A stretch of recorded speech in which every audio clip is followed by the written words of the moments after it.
Okay. कैसे हैं आप लोग, ठीक है? चलिए शुरू करते हैं आगे। आपका मैं दिलवा दिया था आज वो, है ना? उसमें क्या है कि देखिए, बिहार का जो सिलेबस आप पढ़ते होंगे, उसमें किसी भी टॉपिक को वो क्लोज, मतलब जो ओपन नहीं किया है, सब कुछ क्लोज ही है। और मेंस का तो सिलेबस में कुछ लिख भी दिया है कि 1942 भारत छोड़ो आंदोलन, चंपारण, है ना, संथाल विद्रोह या बिरसा मुंडा मुंडा विद्रोह। प्री के में तो सिर्फ लिख दिया है भारतीय इतिहास, खत्म हो गई बात। जो सिलेबस रियल में डिजाइन होता है ना, वो यूपीएससी करता है। बाकी और जो एग्जाम होते हैं, जैसे अब यूपी पीसीएस भी है, उत्तर प्रदेश पीसीएस, तो वहाँ सब कुछ क्लियर है, काफी नहीं बिल्कुल क्लियर है। वो जो जैसे पेपर 5 6 भी अभी जो जुड़ा वहाँ पे, तो उसको भी आप देखेंगे वो पूरी तरह से क्लियर है। लेकिन बिहार में थोड़ी सी विसंगतियाँ हैं इस तरह की, और यही कारण है कि जो नए बच्चे हैं उन्हें थोड़ी सी समस्या आती है। हम लोग सीधे टॉपिक पे आ जाते हैं। टॉपिक हमारा है 1857 का विद्रोह, रिवोल्ट ऑफ 1857। इसमें जो क्वेश्चन बनेगा, 1857 का विद्रोह, कारण यानी कि कॉज, फिर जो है थोड़ी सी अगर हम बात करें तो चर्चा कर लेंगे स्वरूप, असफलता का कारण यानी कि मेन कॉज ऑफ अनसक्सेसफुल,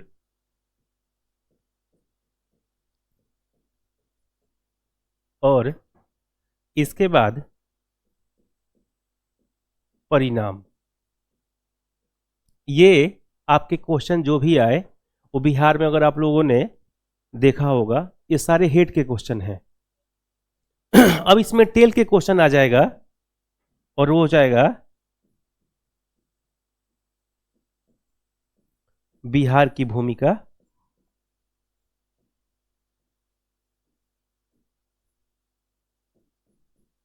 और फिर इंपॉर्टेंस ऑफ बिहार, और इसके बाद चर्चा हम लोग कर लेंगे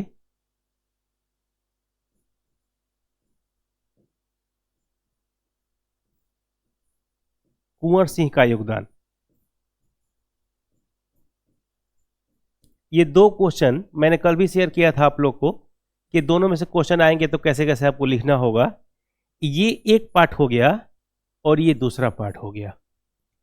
अगर हम बात करते हैं तो जो पहला पार्ट हमारा है उसमें 1857 जो 1857 है उसके विद्रोह, कारण, स्वरूप, नेचर की बात कर लेंगे, अनसक्सेसफुल की बात कर लेंगे, और असफलता का कारण के बाद उसके परिणाम क्या हुआ, रिजल्टेंट कैसा रहा। ये दोनों एक ही तरह की चीजें हैं, लेकिन थोड़ा सा अंतर ये है कि असफल क्यों हुआ, असफलता के बाद हमारी सोच कैसी बदली, है ना। जैसे मान लीजिए हमारे पास असफलता के पीछे 3 बड़े से कारण हैं: lack of unity, lack of organisation, और एक्टिव सपोर्टर्स ऑफ ब्रिटिशर्स। यानी कि एकता की कमी थी हमारे पास, संगठन का अभाव था, और फिर जो भारतीय जमींदार या मजबूत वर्ग थे वो सक्रिय सहयोगी थे अंग्रेजों के। तो अगर हम चाहते वहाँ पे तो इस अनसक्सेसफुल के बाद हम टूट गए होते, लेकिन पेशेंस था। हमारे देश के जो इंटेलेक्चुअल पर्सन थे उनको ये लगता था कि इस संबंध के बाद, इस डेवलपमेंट के बाद कुछ नया अप्रोच डेवलप हो सकता है। और उस नए अप्रोच की बात करें तो इन लोगों ने कहा कि हारने के पीछे जो काम हुआ है, जो अनसक्सेसफुल का रिजल्टेंट है, उसको हम लोग बैलेंस करें। यानी कि एकता की कमी थी, उसको बैलेंस करें। संगठन कोई ऐसा नहीं था जो पूरे इंडिया पर काम करे, है ना।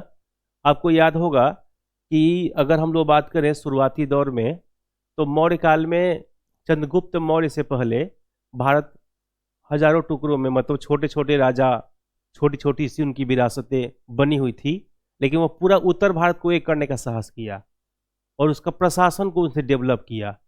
और वह प्रशासन इतना डेवलप था कि उस प्रशासन की नई जो अप्रोच है उसमें सुधार करके आज भी हमारे यहाँ भारतीय प्रशासन में लागू किया गया है ना, जो केंद्रीकृत प्रशासन है।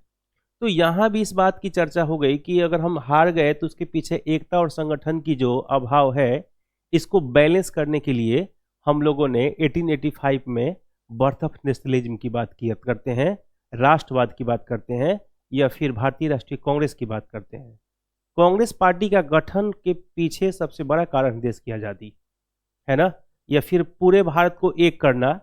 उसके बाद आप देखेंगे कि जब आईएनसी की स्थापना भी 1885 में हुई थी, तो इसके पीछे एक बड़ा कारण था, अगर हम उसकी चर्चा करें तो ये कि पूरे भारत में जितने लोग हैं जो इंटेलेक्चुअल पर्सन हैं या जिनको लगता है कि देश आज़ाद होना चाहिए, वो सब एक दूसरे से परिचित हों, सबकी विचारधारा को जाना जाए, सबके योगदान को जाना जाए, और फिर सबकी समस्या को जान करके सॉल्व किया जाए। और उस विचारधारा में जो है सबसे पहले नरम दल के लोग आकर के शामिल हुए और फिर सत्ता को स्थापित किए। तो कहने का आशय ये है कि 1857 का जो विद्रोह था उसके परिणाम को हमने सकारात्मक लिया। अगर हम नकारात्मक लेते तो हम ये मान लेते कि हमारा यही दौर है और हम इसी तरह की जिंदगी जिएंगे, अब हम कभी आज़ाद नहीं हो सकते, हम गुलाम ही रह जाएंगे, है ना। तो एक बड़ा सा पॉजिटिव दौर था, इस कारण से हम उसकी चर्चा परिणाम में करेंगे, है ना। और असफलता कारण एक ही जैसा है, लेकिन वो सिर्फ कारण बता दिया गया और फिर उस पर काम। जैसे देखिए, अगर आप इस बार एग्जाम दिए, कोई बच्चा 69 दिया, उसका गलती से रिजल्ट नहीं हो पाया किसी भी कारण से, अब वह घर पे बैठ करके एक बार पूरी मुआयना करे कि प्रीवियस पेपर की डिमांड क्या है, विगत 5 सालों में कट ऑफ क्या गया है और सिलेबस क्या है, और जो सफल लोग हैं उनकी स्टडी की जो प्लानिंग है और अप्रोच है उसमें और मेरे में क्या अंतर है। तो मुझे लगता है कि अगली बार वो भी सफलता वाली पीडीएफ की लिस्ट में उसका भी नाम आ जाएगा, है ना। क्योंकि देखिए, असफलता दोहराएगी कब? जब हम सब असफलता के जो परिणाम है उसको हम स्वीकार नहीं करेंगे, उससे हम दूर भागेंगे या उस परिणाम पर हम काम नहीं करेंगे। देखिए, अगर हम काम करते हैं, है ना, तो फिर हमारी असफलता दोहराएगी नहीं। जैसे देखिए कि इस बार रैंक पता लगा कि 400 है, अगला बार जो है ऊपर तो पता लगा टॉप 10 में अप रैंक आ गया। तो इसका मतलब क्या था कि सुधार की संभावनाएं है, और जो पहला रैंक का भी व्यक्ति है उसके पास भी सुधार होता है। सुधार की संभावनाएं खत्म नहीं होती, क्योंकि जो टोटल मार्क्स 900 का होगा जो आपके मेरिट बनेगा, मतलब रिटन क्वालिफाइंग में, 2 तो क्वालिफाइंग हो गया है, मतलब आपका क्या कहते हैं ऑप्शनल सब्जेक्ट, और फिर सामान्य हिंदी जो पहले से था उसकी हम नहीं चर्चा करेंगे। तो अगर हम बात करें 900 नंबर की, 600 नंबर की जीएस और 300 नंबर के निबंध, तो ये 900 नंबर देने के लिए है, रखने के लिए नहीं है। बनिस्पत ये है कि आप डिजर्व कितना करते हैं, सही है ना। क्योंकि मुझे याद है कि 56-59 बीपीएससी में जो फर्स्ट रैंकर थे और सेकेंड रैंकर दोनों के बीच 160-62 नंबर का अंतर था। तो इसका मतलब क्या है कि दोनों की जो लेवल होगा उसमें काफ़ी डिफरेंस होगा, क्योंकि 10-20 नंबर का अंतर तो चलेगा, लेकिन 160 नंबर का अंतर फर्स्ट और सेकेंड रैंक में हो रहा है। तो ये बहुत बड़ी सी बातें हैं।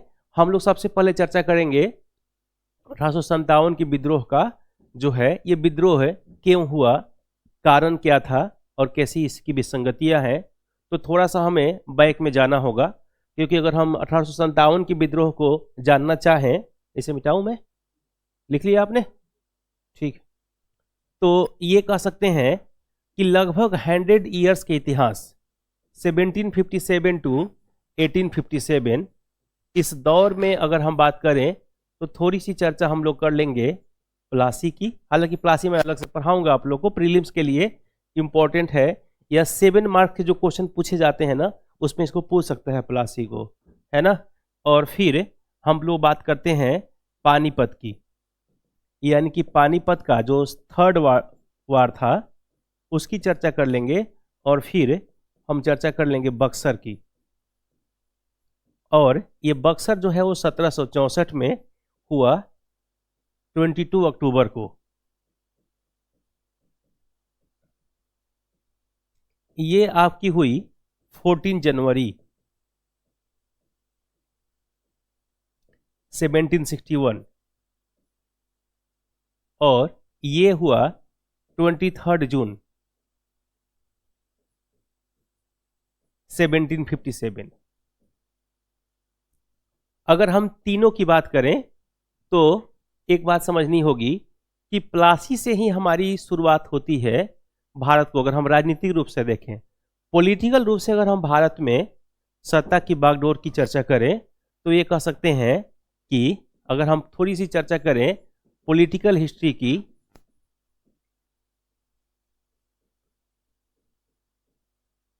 यानी कि राजनीतिक इतिहास, राजनीतिक इतिहास, तो ये कह सकते हैं कि इसमें 1757 का जो विद्रोह है, यहीं से हमारी लगभग इसके कारण को अगर हम देखें, सिर्फ एक कारण, तत्कालिक इवेंट, तत्कालिक कारण या उसको हम इमीडिएटली इवेंट कहते हैं, एनफील्ड राइफल, इसको छोड़ दिया जाए तो जो 1857 के विद्रोह के होने के कारण थे, सामाजिक कारण, आर्थिक कारण, धार्मिक कारण और राजनीतिक कारण, ये सभी कारण लगभग 100 वर्षों के इतिहास की एक विकास की गाथा है, जिसको लेकर के भारतीयों ने एक आंदोलन स्वरूप चीज़ों को डेवलप किया। उसमें जो तत्कालिक कारण है वह आग में घी डालने का काम किया। तत्कालिक कारण की अगर हम बात करते हैं तो 34th रेजिमेंट के जवान, है ना, 34वीं रेजिमेंट जो पश्चिम बंगाल के बैरकपुर छावनी में जो है, मतलब बैरकपुर छावनी वाले जो लोग थे 34th रेजिमेंट के, उसके एक जवान जिसका नाम मंगल पांडे था, इन्होंने इस एनफील्ड राइफल जो नया नया अभी शामिल किया गया था भारतीय जो है डिफेंस में, या कह सकते हैं कि जो भारत की जो डिफेंस थी, जो सैनिक थे उनके बीच, तो ये लोग उसको चलाने से इनकार कर दिए, क्योंकि उसके जो कारतूस डाले जाते थे बंदूक में जो है, तो उसमें दांत से तोड़ना होता था। लोगों ने कहा कि ये चर्बी जो है इसमें गाय और सूअर का मांस है। अब इस पे जांच तो हुई नहीं।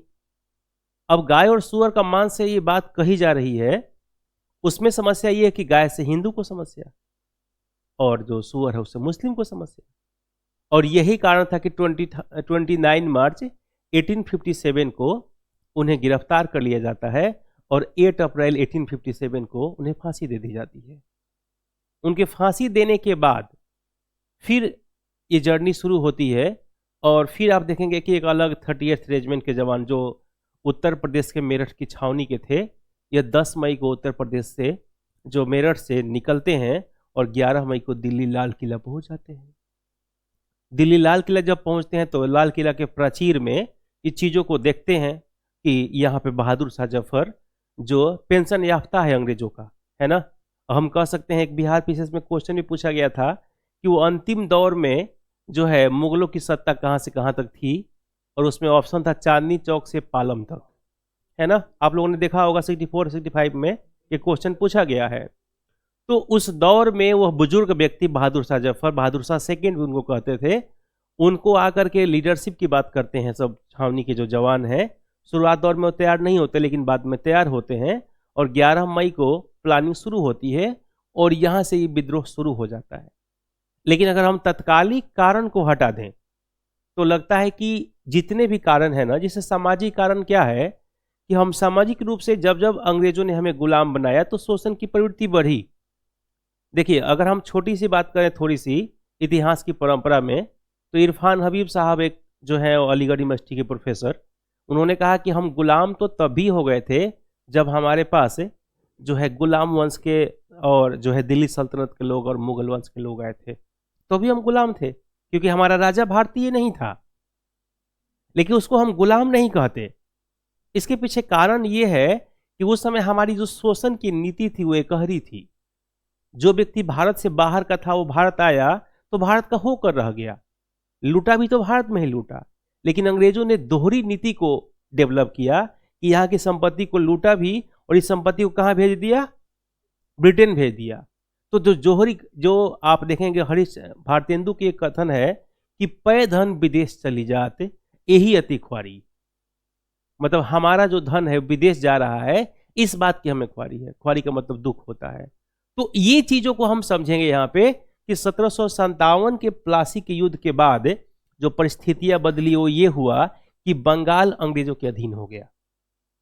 क्योंकि अगर हम प्लासी के युद्ध की बात करें तो बंगाल का उस समय जो नवाब था वो सिराजुद्दौला था, और सिराजुद्दौला से लॉर्ड क्लाइव जानते थे कि युद्ध में हम उनसे जीत पाएंगे, लेकिन हम सत्ता वहां स्थापित नहीं कर पाएंगे, क्योंकि बंगाल में जिस तरह की जो जड़ें मजबूत है, सांस्कृतिक जो कल्चरल यूनिटी है, वहाँ की जो सांस्कृतिक एकता है, उसके सामने हम सत्ता नहीं चला पाएंगे। और यही कारण है कि सिराजुद्दौला का जो सेनापति है मीर जाफर, उसको वह लालच देते हैं कि सत्ता तुम्हें सौंप दी जाएगी, और वह उनके साथ मिल जाता है। और यही कारण है कि 2008 में यूपीएससी ने क्वेश्चन भी पूछा था कि प्लासी का युद्ध युद्ध नहीं बल्कि विश्वासघात था। सच है ना? प्लासी नादिया जिले में जगह है, और नादिया जिला जो है वेस्ट बंगाल में है, जहाँ पे ये घटना हुई प्लासी का युद्ध।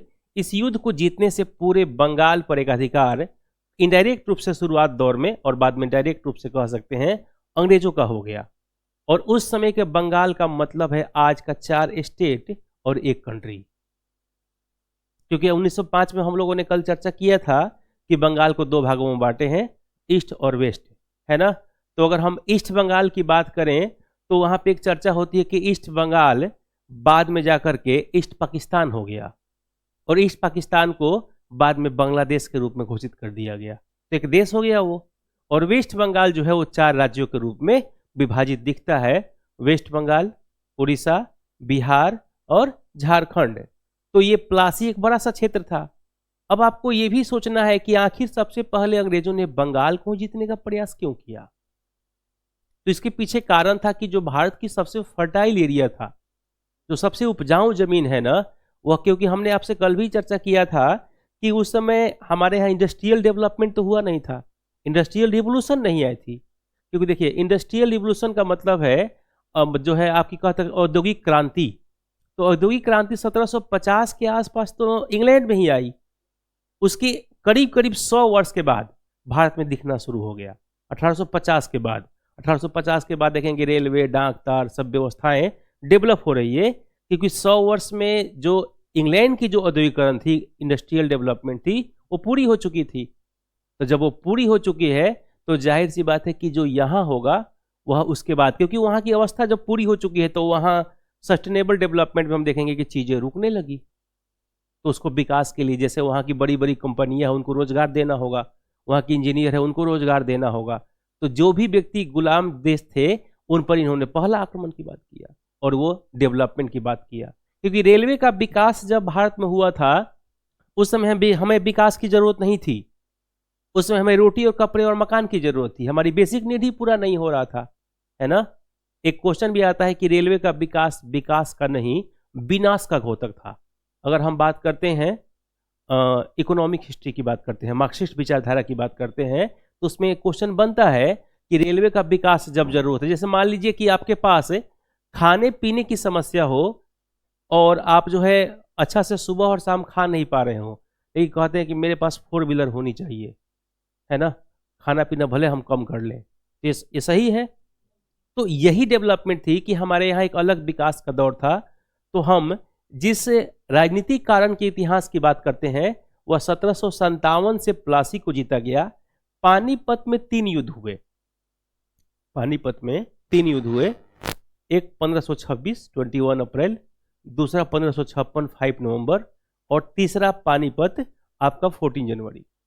तीसरा पानीपत का युद्ध एक ऐसा युद्ध है ना जिसमें हारने वाले और जीतने वाले को बेनिफिट नहीं हुआ।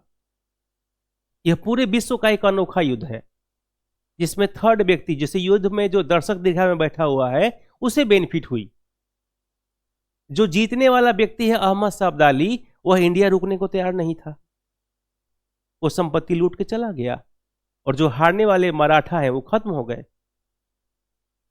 तो युद्ध में आप जब यहां से जब जो व्यक्ति जीता और चला गया, तो जब जीता और चला गया तो कौन सा संपत्ति लेके जाएगा? चल संपत्ति लेकर जाएगा।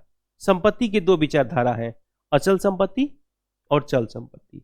तो जमीन जायदाद जो थे ये सारी विचारधारा था, ये सब अंग्रेज जो वहां, आप एक क्वेश्चन पढ़े होंगे कभी कि अंग्रेजों ने बेखबरी के दौर में भारत को जीता, कभी पढ़ा है आपने क्वेश्चन? इतिहास में क्वेश्चन आता है कि अंग्रेजों ने बेखबरी, मतलब उनको इच्छा नहीं था। वो पानीपत के युद्ध के बाद की ही करते हैं कि जब पानीपत के युद्ध के समय में अहमद शाह अब्दाली लूट कर चला गया, मराठा यहां बचे नहीं, तो सत्ता किसके अधीन चला गया? अंग्रेजों के अधीन। तो पानीपत के युद्ध में कहते हैं हारने वाले और जीतने वाले से ज्यादा बेनिफिट उसको हुआ जो युद्ध को देख रहे थे, जिसको युद्ध पर नजर था, और वो थे ब्रिटिशर्स। और यही कारण है कि आप देखेंगे दिल्ली और उसके आसपास की एरिया उस समय अंग्रेजों के अधीन हो गई, और वो बिना कोई युद्ध का। तीसरी हम चर्चा करते हैं बक्सर का युद्ध। बिहार में एक जगह है बक्सर। बक्सर की अगर हम बात करते हैं तो यह युद्ध अंग्रेजों के लिए एक सर्टिफाइड था, कह सकते हैं एक सर्टिफिकेट था कि अब भारत में कोई एडमिनिस्ट्रेशन करेगा, भारत में कोई प्रशासन की बात करेगा तो वह प्रशासन सिर्फ और सिर्फ अंग्रेज करेंगे। क्योंकि बक्सर का युद्ध ने मोहर लगा दिया कि अब भारत की जो प्लेन एरिया है, जहां की सत्ता की अगर हम बागडोर की बात करते हैं, राजनीतिक इतिहास की डेवलपमेंट की बात करते हैं, तो वह राजनीतिक जो सुचारू रूप से नियमावली बनेगी, वह नियमावली अब भारत नहीं बनाएगा। अब कौन बनाएगा भाई? अंग्रेज बनाएंगे।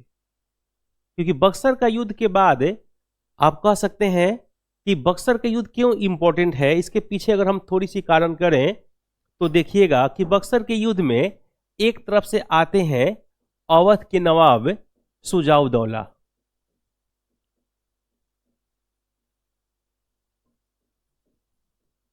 दूसरा व्यक्ति जो है बिहार में एक जगह है मुंगेर, और यहां के हैं मीर कासिम, और तीसरा मुगल बादशाह जो है जो दिल्ली में बैठे हुए हैं, और ये है बहादुर शाह, है ना।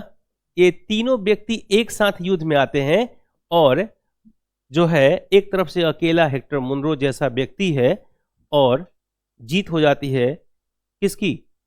मुनरो की। और मुनरो की जीत के पीछे कारण है कि मुनरो की जो प्लानिंग है ना, वह बेस्ट प्लानिंग है। मुनरो जो है वह बेस्ट अप्रोच रखा है, मतलब उसकी जो सोच है ना मुनरो की, वह बहुत महत्वपूर्ण है। इसके बाद जो है मुनरो जो है वह डिसीजन मेकर है, डिसीजन खुद कर रहा है, यानी कि वो व्यक्ति लीडरशिप कर रहा है, नेतृत्व कर रहा है। और मुनरो में एक और बात है कि वह वन मैन आर्मी है। वन मैन आर्मी के मतलब एक तरह की सोच है। ये सारी बातें मुनरो में थी, इसको लिखना नहीं, आपको समझ लीजिए बातों को। वह एक योजना के अंतर्गत आया, है ना, और वो योजना बेस्ट योजना है। वह व्यक्ति एक बहुत ही महत्वपूर्ण सोच, है ना, और इसके बाद एक महत्वपूर्ण नेतृत्व के साथ आया। और इसमें नेतृत्व का दौर ये था कि सबके सैनिक युद्ध में गए हैं, सेनापति भी युद्ध में गए हैं, लेकिन आपस में तीनों का कोई संबंध नहीं है कि है। तो जब युद्ध में जाने वाला व्यक्ति निर्णय उसके पास खुद ही ना हो, तो संख्या 40 हो या संख्या जो है आपका 4 हो, जीतने वाले वही होंगे ना जो विजेता होंगे, जिनकी प्लानिंग अच्छी होगी, जो वर्क अच्छा किए होंगे। तो जाहिर सी बात है कि बहादुर शाह की हम बात करते हैं, सुजाउदौला की बात करते हैं, मीर कासिम की बात करते हैं, ये सब व्यक्ति मुंगेर, आपको याद होगा मीर कासिम जो है वो मुर्शिदाबाद से भाग करके यहाँ चले आए थे। जब उनको लगा था कि जो है वहाँ मीर जाफर चला आया, कोई समस्या ना हो अंग्रेज हमें को, तो बताइए जो भाग भाग के आकर के आप यहाँ सत्ता स्थापित कर रहे हैं, युद्ध कहाँ लड़ पाएंगे। सुजाउदौला को देखिए, सुजाउदौला का कोई मतलब नहीं, उनको लगता ही नहीं था कि एक अलग सी विकास होनी चाहिए, एक अलग प्लानिंग होनी चाहिए। तो एक जो सबसे महत्वपूर्ण अप्रोच है वो ये है कि अंग्रेजों ने एक महत्वपूर्ण योजना बनाया, एक मजबूत सोच रखी, नेतृत्व मजबूत किया, और साथ ही साथ उनकी जो सबसे इंपॉर्टेंट है कि एक व्यक्ति डिसीजन मेकर है। सोचिए इस घर के 5 मालिक हो, है ना, जो व्यक्ति कहता है यहाँ जाइए आपका काम हो जाएगा, जो दूसरा व्यक्ति आता है जाइए आपका काम हो जाएगा, तीसरा व्यक्ति आता है जाइए आपका काम हो जाएगा, चौथा कहता है कि ना आपका काम नहीं हो पाएगा, और नेतृत्व तो सब करने वाले हो, तो क्या होगा, है ना। बिना पेंदी का लोटा जिसको हम कहते हैं कि कोई डिसीजन मेकर ही नहीं है ना। तो सोचिए, जैसे आप सोचिए कि आपको ये पता नहीं है कि 24 में हमको सिलेक्ट हो जाना है, तो विश्वास करिए 24 में सिलेक्ट नहीं हो पाएंगे। आपको ये पता नहीं है कि कौन सा एग्जाम हमारे लिए बेस्ट है। आप यूपीएससी की तैयारी कर रहे हैं और घर से पापा कहते हैं कि आरओ का फॉर्म आ गया, उसको भी डाल दो, बहुत अच्छा नौकरी है, लेकिन आपको हिंदी का एच नहीं आता, ये पापा कहते हैं, है ना, तो मामला खराब हो जाएगा ना। तो यहाँ वन मैन आर्मी जो है वो जो व्यक्ति कर्मशीलता पर मतलब विश्वास करता हो, जो खुद डिसीजन करता हो। अंग्रेजों ने छोड़ दिया कि आपको जीत के आना है, लौट के नहीं आना, और यहाँ ऐसी कोई सोच ही नहीं है। यहाँ हर व्यक्ति जो है वो पागल बना हुआ है। तो अप्रोच बहुत महत्वपूर्ण है। अगर अप्रोच मजबूत नहीं है तो फिर कमजोर हो जाएंगे चीजें। और यही कारण था कि इस दौर से जब अंग्रेजों ने अपनी सत्ता को डेवलप किया तो इसके बाद 1773 से यहां शुरू हो जाता है regulating act. Sorry, regulating act की अगर हम बात करते हैं तो यहां से अंग्रेजों ने एक शुरू कर दी रेगुलेटिंग एक्ट, और ये विचारधारा चलता रहा और फिर भारत में शोषण बढ़ती रही। 1773 के बाद 1784 का एक्ट आता है और फिर पिट्स इंडिया एक्ट में हमने तय किया कि अब भारत में जो जमीनों की जो बंदोबस्त है ना उसको भी अलग अलग डेवलप किए। और 1793 से फिर एक नई शुरुआत हो जाती है, परमानेंट सेटलमेंट, जिसको हम कहते हैं अस्थाई बंदोबस्त, जिसको हम लोग कहते हैं रैयतवारी बंदोबस्त, है ना। और फिर हम लोग जिसको कहते हैं महलवारी बंदोबस्त, महलवारी। और यहां से अंग्रेजों ने धीरे धीरे शोषण की शुरुआत किया। सोचिए कि अगर शोषण की शुरुआत होती है, इसके पीछे जो सबसे बड़ा कारण है वो है कि भारतीयों की जो अप्रोच है वह कमजोर है, वो युद्ध नहीं कर पाते, वह सोच नहीं पा रहे हैं, उनके पास लीडरशिप का अभाव है। अगर ये सारी चीजें नहीं होती तो हम अमेरिका की तरह होते, इंग्लैंड गुलाम जरूर बनाता लेकिन हम तुरंत आजाद हो गए होते। लेकिन हम गुलाम देश और आजाद देश के बीच अंतर क्या है इसको समझने में बहुत समय लगा दिए। सच है कि नहीं? लोगों को पता ही नहीं, लोग गरीबी में पैदा हुए हैं और गरीबी में पैदा हुए तो लोग समझिए कि यही लाइफ है। जैसे सोचिए कि एक व्यक्ति जो आदिवासी बहुल क्षेत्र का हो, जो जंगल में रहता हो, सुबह उठता हो मछली मार करके नदी किनारे से और फिर उसी कहीं डंठल तोड़ करके और एक माचिस जला करके पका लेता है, उसी को खा लेता है वो बच्चा, और दिन भर घूमता है, फिर रात को आके सो जाता है। जब वो आएगा शहर में तब देखेगा कि यहाँ तो लोग कार से घूम रहे हैं, यहाँ तो लोग पूरे कपड़ा ढंग का पहने हुए, तो जूता भी, पैर में भी, पैर भी खाली नहीं है। तब उसको समझ में आएगा कि अच्छा ये भी देश है क्या। आप लोगों ने देखा होगा कि लॉर्ड मैकाले की जो शिक्षा नीति को बाद में रविन्द्रनाथ टैगोर एक्सेप्ट करते हैं, कहते हैं कि अंग्रेजी शिक्षा लाया कौन है? अंग्रेजों ने लाया है। लेकिन अंग्रेजों ने जो भी चीज लाया वो सब गलत है, ऐसा नहीं हो सकता।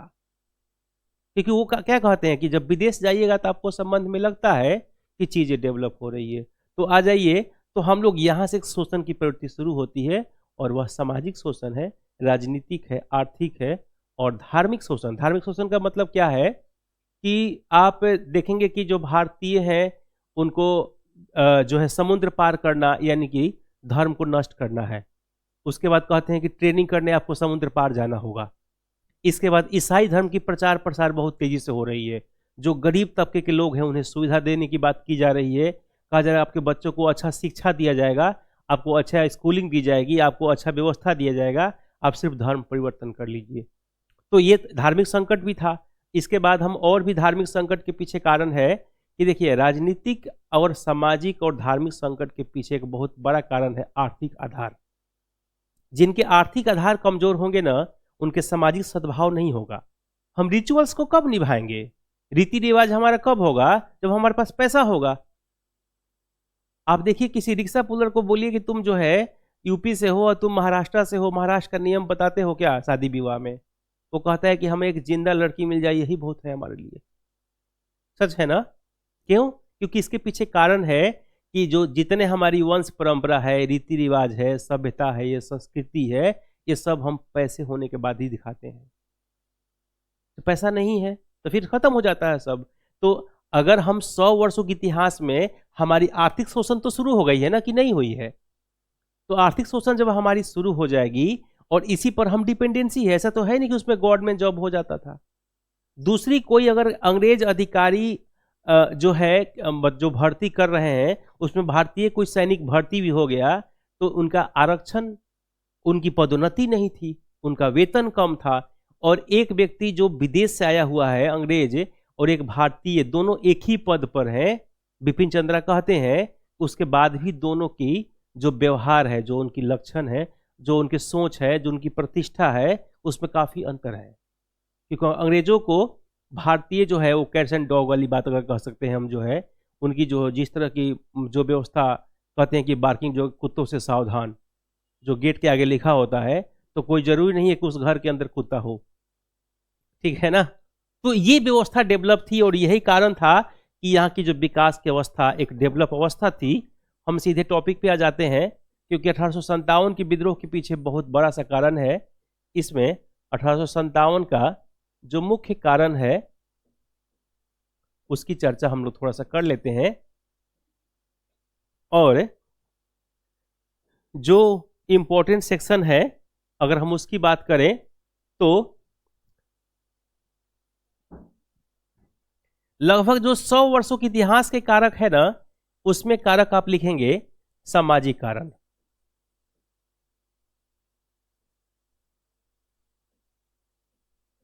सामाजिक कारण,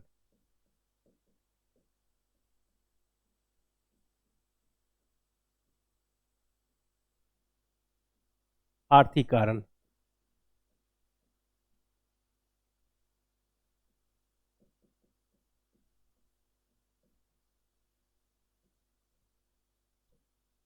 social cause, economical cause, political cause.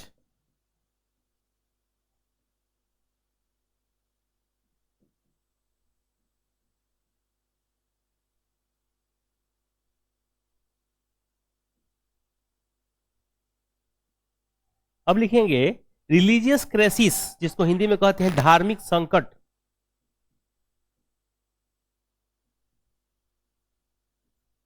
धार्मिक कारण में धार्मिक संकट है, रिलीजियस क्राइसिस है। चाहते हैं कि आप अपना धर्म बदल दें, है ना, और आपके धर्म बदलने के बहुत सारे आसार हैं। आप लोग को याद होगा 712-13 के दौर में 712-13 में मोहम्मद बिन कासिम भी नहीं आया था।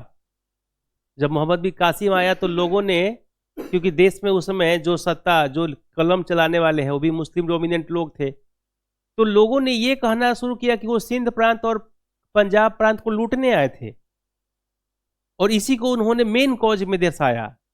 लेकिन जब हम इस मोहम्मद बिन कासिम को गहरी या ढंग से पढ़ते हैं, जब उसकी जो है मतलब संक्षिप्त के जगह पर हम लोग गहरी अध्ययन करते हैं, तो ये लगता है कि वह व्यक्ति जो एक नया नया सा धर्म इस्लाम धर्म के रूप में उदय हुआ था, उसके प्रचार प्रसार के लिए आया था। उसको लगता था कि जो एरिया ज़्यादा लंबा चौड़ा है, जहाँ की क्षेत्रफल ज़्यादा, जहाँ की जनसंख्या ज़्यादा है, वहाँ प्रचार प्रसार किया जाए, क्योंकि धर्म का विस्तार वहीं हो सकता है ना। तो हम भारत में हैं, और भारत एक ऐसा देश है ना कि जनसंख्या के मामला में हम कभी पिछड़े नहीं हैं, हमेशा मजबूत बने रहे शुरू से ही। तो इसलिए जो भी व्यक्ति हमारे ऊपर जो जिसको धार्मिक विचारधारा में परिवर्तन करने की सोच होगी, वो भी हमारे यहाँ आने का प्रयास करेगा। जिसको व्यापार करना होगा वो भी हमारे यहाँ आने को प्रयास करेगा, क्योंकि व्यापार के लिए क्या चाहिए? बाजार चाहिए, और बाजार के लिए क्या चाहिए? जनसंख्या चाहिए। जनसंख्या हमारे पास है, और यही कारण है कि जो देश को, भारत को वैल्यू नहीं देना चाहिए, वो भी वैल्यू देता है। इसके पीछे कारण क्या है? जनसंख्या है ना। अब तो हम विश्व के सबसे बड़े देश हो गए हैं, है ना। हालांकि वो मनाने लायक नहीं है, मतलब खुशी वाली बात नहीं है। हाँ, तो हम धार्मिक संकट की बात कर लेते हैं। इसके आगे जब हम चलेंगे तो विलय की नीति या हड़प की नीति, जिसको हम डॉक्ट्रिन ऑफ लैप्स कहते हैं, विलय की नीति, या इसको हम लोग कह लेते हैं हड़प की नीति। नहीं, इसी में सेम ये टॉपिक है doctrine of lapse. Lord Cornwallis जो है वह 1848 से 1856 के दौर में वो सत्ता को स्थापित किया है। अगला पॉइंट हो गया। इसके बाद इसी पॉइंट को ही हम थोड़ा सा और खोल देते हैं, मतलब हड़प की नीति अगर आप समझ रहे हैं तो ठीक है, लेकिन इसको और भी हम क्लोज कर देते हैं।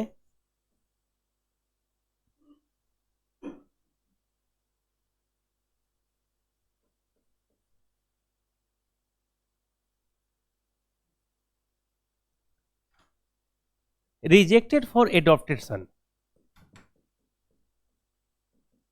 रिजेक्टेड फॉर एडॉप्टेड सन, जिसको हिंदी में हम लोग कह लेते हैं गोद लेने की प्रथा समाप्त।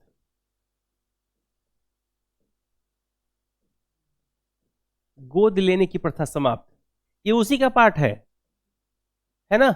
लेकिन हम लोग थोड़ा सा अलग पढ़ लेंगे इसलिए क्योंकि जब पूरे भारत के हम 10-11 लोगों को देखेंगे तो हम लोग चर्चा करेंगे कि कौन व्यक्ति गोद लेने की प्रथा के समाप्त होने के कारण इस युद्ध में शामिल हुआ और कौन व्यक्ति जो है वह इस हड़प की नीति के कारण शामिल हुआ। तो अगर हम बात करते हैं रिजेक्टेड फॉर एडॉप्टेड, इसके पहले वाले छूटा तो नहीं था ना आप लोग को, बेले की नीति, कोई नहीं, ठीक है।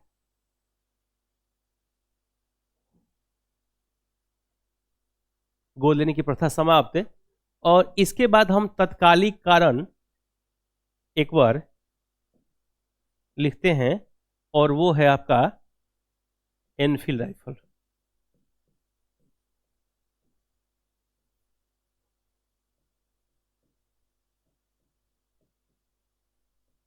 एनफील्ड राइफल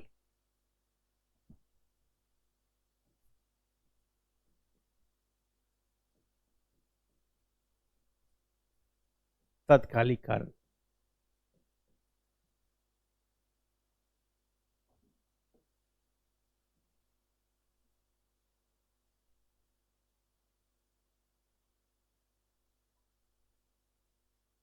देखिए अब 2-3 बातों को समझना है कि अगर हम इस युद्ध की परिणति की बात करते हैं तो ये लगभग 5-6 जो पॉइंट्स हैं वो बहुत इंपॉर्टेंट हैं जिसकी चर्चा हम कर लेंगे।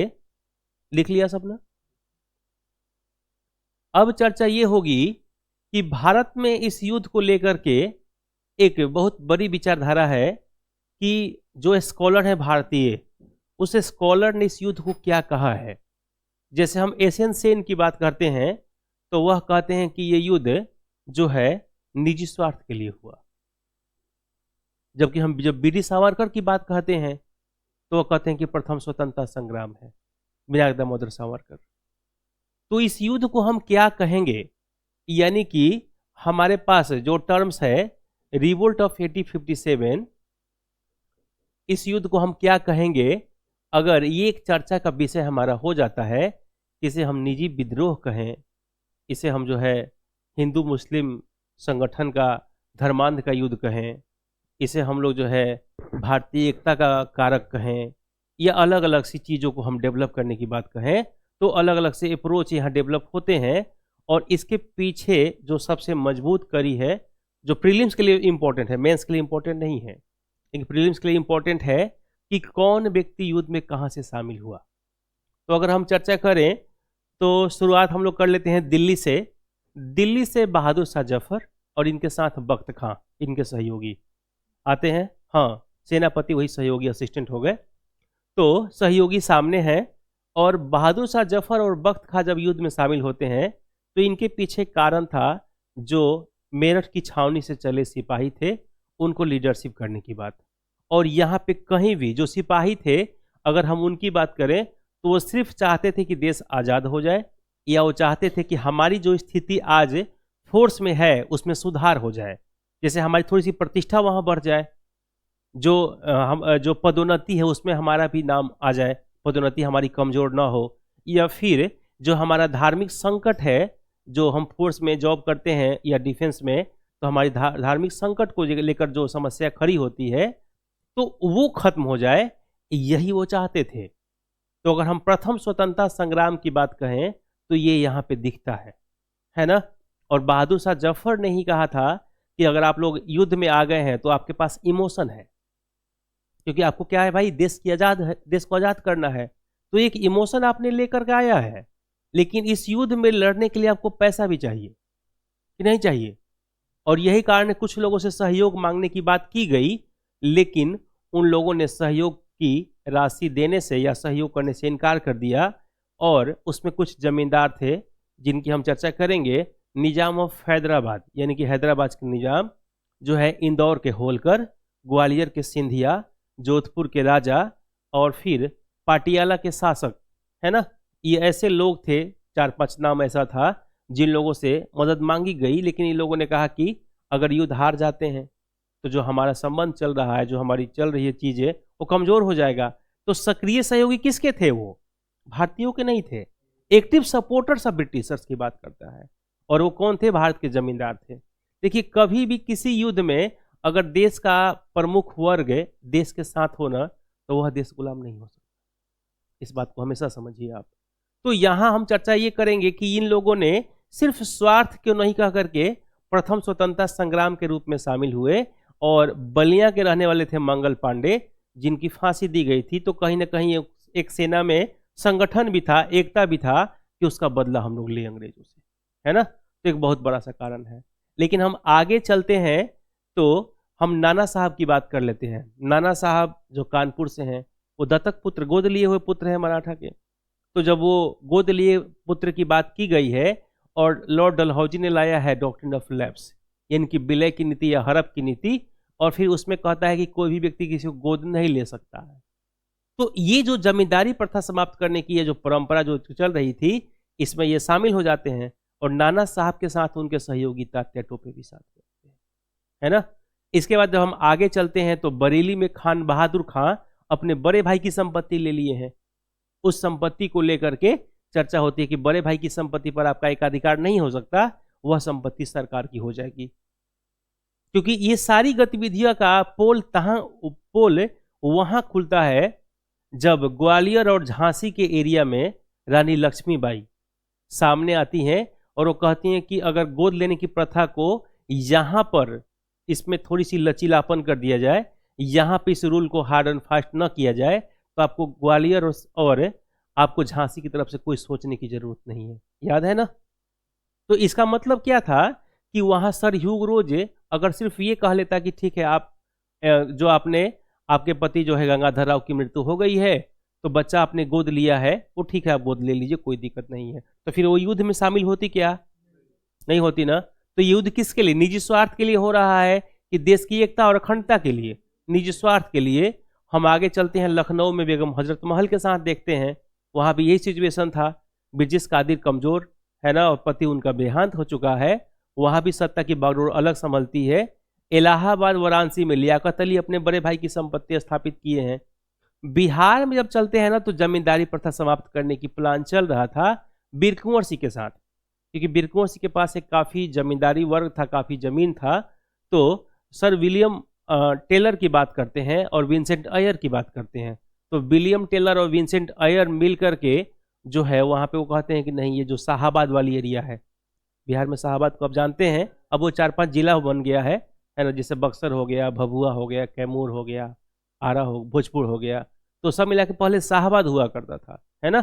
तो शाहाबाद वाली एरिया जो है, उस एरिया को में उनकी बहुत बड़ी जमींदारी थी। क्योंकि आप देखेंगे कि जब आप इंपॉर्टेंस ऑफ कुंवर सिंह पढ़ेंगे तो बिहार में बिहिया की चर्चा होगी, सासाराम की चर्चा होगी, है ना, बक्सर की चर्चा होगी। तो सारे एरिया में उनका अपना जमीन था। तो उस जमीन को समाप्त करके और उनको कुछ हिस्से देने की बात चल रही थी, और यही कारण है कि वो व्यक्ति डॉक्ट्रिन ऑफ लैप्स यानी विलय की नीति के कारण इस युद्ध में शामिल हुआ। तो सोचिए कि हम जितने लोगों का हम लोगों ने नाम लिया, 7-8 लोगों का, हम बात करते हैं दिल्ली की, बात करते हैं बरेली की, बात करते हैं कानपुर की, बात करते हैं इलाहाबाद की, इसके बाद झांसी की, हम लोग लखनऊ की बात करते हैं। तो कोई ऐसा जगह है क्या जहां के लोग अगर सिर्फ सैनिकों को छोड़ दिया जाए तो अपनी निजी स्वार्थ ना हो? सबका निजी स्वार्थ है, अपना अपना स्वार्थ है। तो अब इस युद्ध को हम निजी स्वार्थ की भी कह लें तो अतिशयोक्ति नहीं होगी। लेकिन यहां हमें रुकना होगा। रुकना इस बात के लिए होगा कि ये शामिल इस युद्ध में निजी स्वार्थ के लिए जरूर हुए थे, लेकिन जब एक बार युद्ध में शामिल हो गए ना, तो फिर देश की भी जो स्वाभिमान है, जो देश की भी प्रतिष्ठा है या देश की आजादी है, वो भी इनके मन में कहीं ना कहीं बात आ गई थी। तो अगर हम सिर्फ इस युद्ध को निजी स्वार्थ का युद्ध कहें तो शायद यह इस युद्ध के लिए बहुत ही सकारात्मक या इस युद्ध का न्याय नहीं होगा।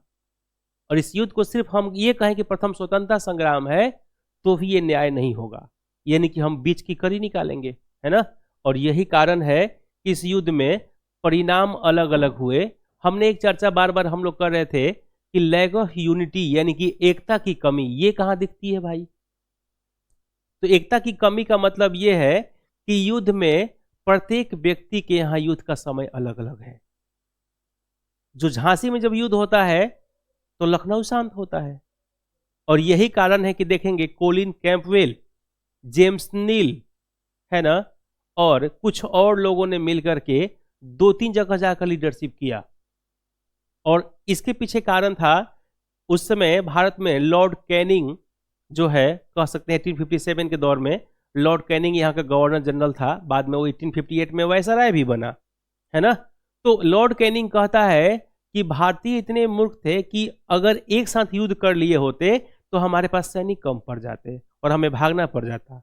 लेकिन भारतीयों के पास ऐसा कोई संगठन नहीं था जो पूरे भारत को लीडरशिप कर सके, और यही कारण था कि छोटे छोटे जगहों पे अलग अलग समय पे युद्ध हुआ, और यही कारण था कि युद्ध में हमारी जीत हो गई। तो एक बहुत महत्वपूर्ण कारण है, और यही कारण है कि अगर हम इस विचारधारा की बात करें तो थोड़ा सा चीज़ों को डेवलप कर लेते हैं। अब थोड़ा सा आ जाइए, लिखिए।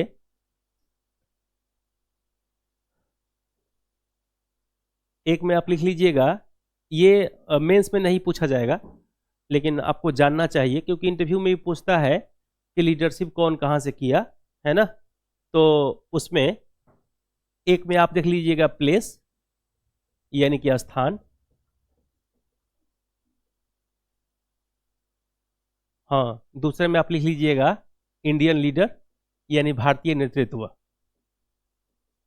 इंडियन लीडरशिप, भारतीय नेतृत्व, भारतीय नेतृत्व। और तीसरा पॉइंट डाल लीजिएगा ब्रिटिश हेड,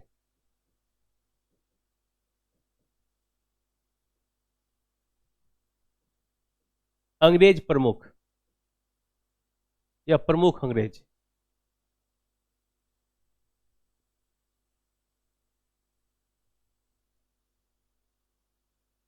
जो भी आपका मन करे।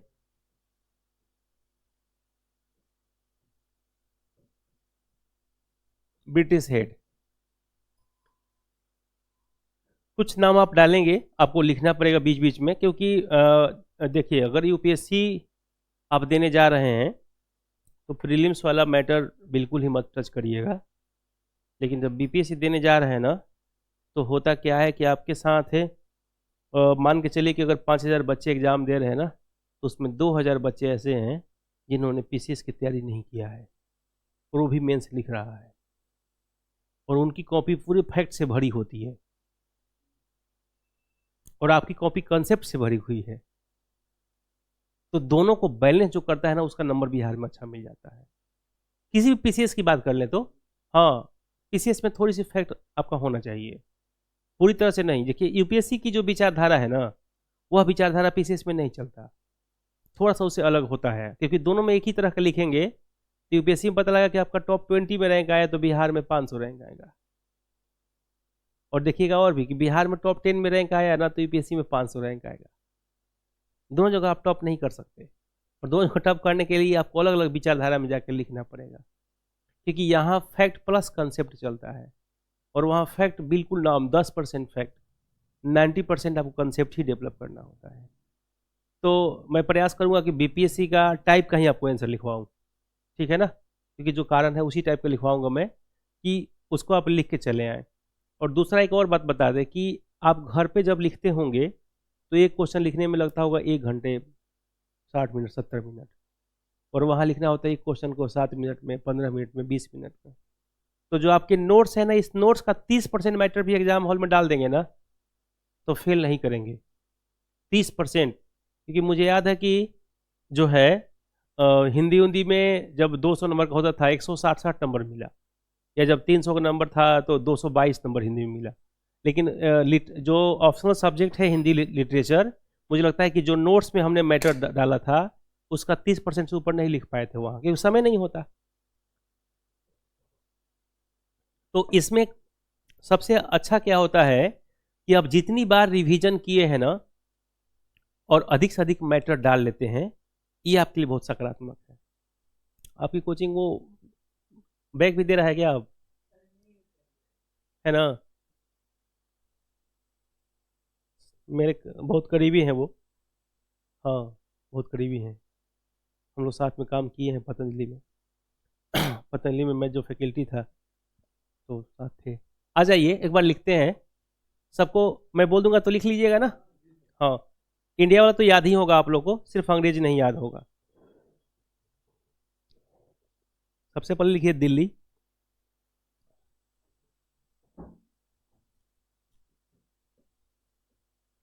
मुझे याद रखना पड़ता है कि हिंदी में लिखना है।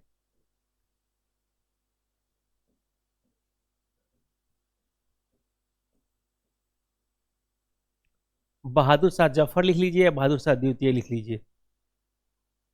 वह बख्त खां।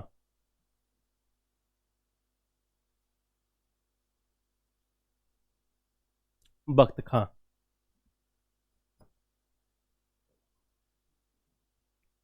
दूसरा लिखिए लखनऊ, बेगम हजरत महल। सिर्फ अंग्रेज को ही याद करना होगा आप लोगों को, आपको ये तो सब याद ही होगा।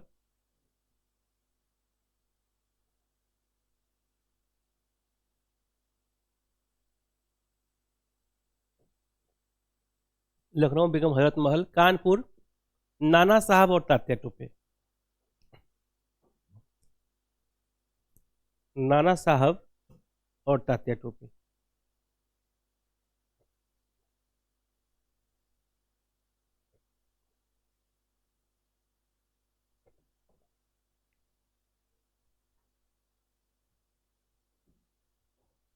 सबसे पहले हमने दिल्ली लिखा, उसके बाद लखनऊ,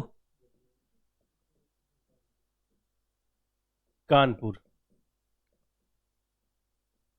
अब लिखिए बरेली। बरेली पंचाल एरिया है ना। एक रायबरेली भी है, ध्यान रखिएगा। बरेली पंचाल प्रदेश है, महाजनपद में देखेंगे तो यहाँ खान बहादुर खां है। खान बहादुर खां। इलाहाबाद के साथ हम लोग लिख लेंगे वाराणसी। अच्छा, एक और बात ध्यान रखिएगा, आपकी क्लास आपकी हिस्ट्री की है, तो आप लोग इसको प्रयागराज मत लिखिएगा, है ना। हाँ, इलाहाबाद ही लिखिएगा, क्योंकि हम 1857 पढ़ रहे हैं और उसमें प्रयागराज टॉप टाइटल नहीं था। हाँ, हम आधुनिक समय में जरूर पढ़ रहे हैं, लेकिन हम पढ़ रहे हैं पुरानी बातें। तो इलाहाबाद, वाराणसी हम बात कर लेते हैं। फिर बात कर लेते हैं हम लोग झांसी।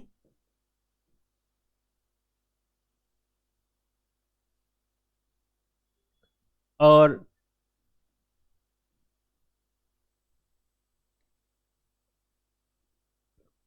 जगदीशपुर आरा।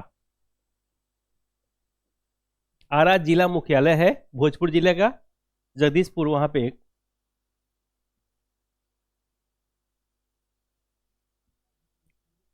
हाँ, जिला मुख्यालय है भोजपुर जिले का, और वहीं पे जगदीशपुर एक जगह है भोजपुर जिला में ही। तो बरेली में खान बहादुर खां कर दिए थे। इलाहाबाद में हम लोग लिखे थे लियाकत अली। हाँ, झांसी में लिखे रानी लक्ष्मीबाई, और जगदीशपुर में वीर कुंवर सिंह। वीर कुंवर सिंह, जगदीशपुर। और एक जगह और लिख लीजिए फैजाबाद, मौलवी अहमदुल्ला।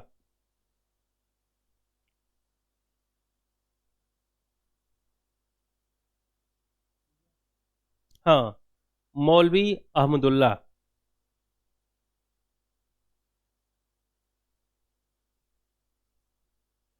अहमदुल्ला।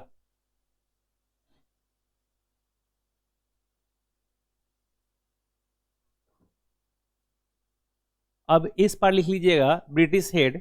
देखिए, अब हम उनकी चर्चा नहीं करेंगे, जैसे असम में कौन थे, देवी सिंह हरियाणा में आ गए, ये लोग के साथ कोई था नहीं, और गवर्नर अंग्रेज नहीं था वहाँ हरियाणा में या असम में अगर बात करते हैं, तो इसलिए उनका नाम लिखने की कोई बहुत ज़रूरत है नहीं, और कभी किसी भी एग्जाम में पूछा नहीं है, तो उतना जानने की ज़रूरत नहीं है।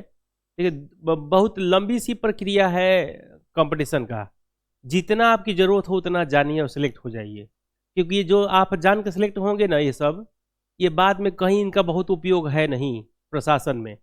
वहाँ जाएंगे तो एक अलग प्रक्रिया शुरू हो जाएगी। अब वहाँ आप जब एसडीएम बन जाएंगे तो आप नहीं जानते कि झांसी में कौन थी, कोई फर्क नहीं पड़ता, है ना। तो इसलिए जितना जानना हो उतना ही जानिए और चल जाइए, क्योंकि हिस्ट्री इतना बड़ा सा टॉपिक है ना कि जब अगर ग्रेजुएशन पीजी आप करते हैं तो हिस्ट्री खत्म कराया जाता है, खत्म होता नहीं है। सच है कि नहीं? अगर उसकी विचारधारा को देखें तो बिहार में बहुत छोटा सा सिलेबस है।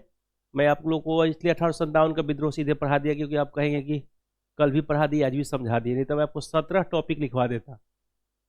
सब मिलाकर 17 टॉपिक ही हैं जिसमें से 100 नंबर के क्वेश्चन मिल जाता है बिहार में, और 14 नंबर के लिए आर्ट एंड कल्चर पूरा पढ़ते रहिए, है ना। तो 100 नंबर तो हमारे हाथ में हो गए। तो अब अगली क्लास में जब भी हम लोग पढ़ेंगे ना तो हम आपको वो 17 नंबर के जो मतलब सिर्फ पॉइंट्स है कौन कौन से, वो हम 17 जो मतलब टॉपिक है वो मैं आपको पीडीएफ के रूप में दे दूंगा। कोई ना कोई ग्रुप बना होगा ये लोग का जो आप लोग के साथ जुड़े होंगे। लिखिए एक बार, दिल्ली में Nicholson and Hudson, John Nicholson and Hudson. Delhi में John Nicholson and Hudson, Nicholson and Hudson.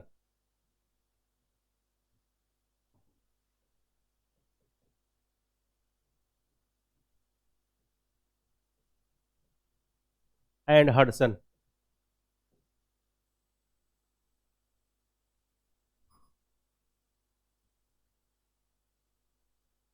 अगला कौन सा था? लखनऊ। लखनऊ में sir Colin Campbell, Colin Campbell.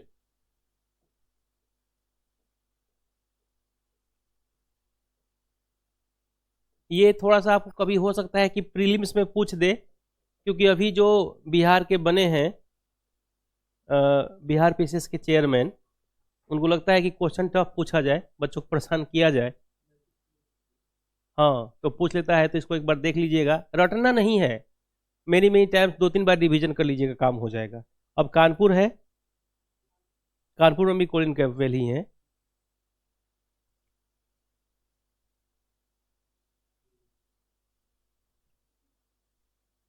Bareilly में कैंपवेल और जेम्स नील, कैंपवेल और एक और व्यक्ति हैं जेम्स नील, NEILL।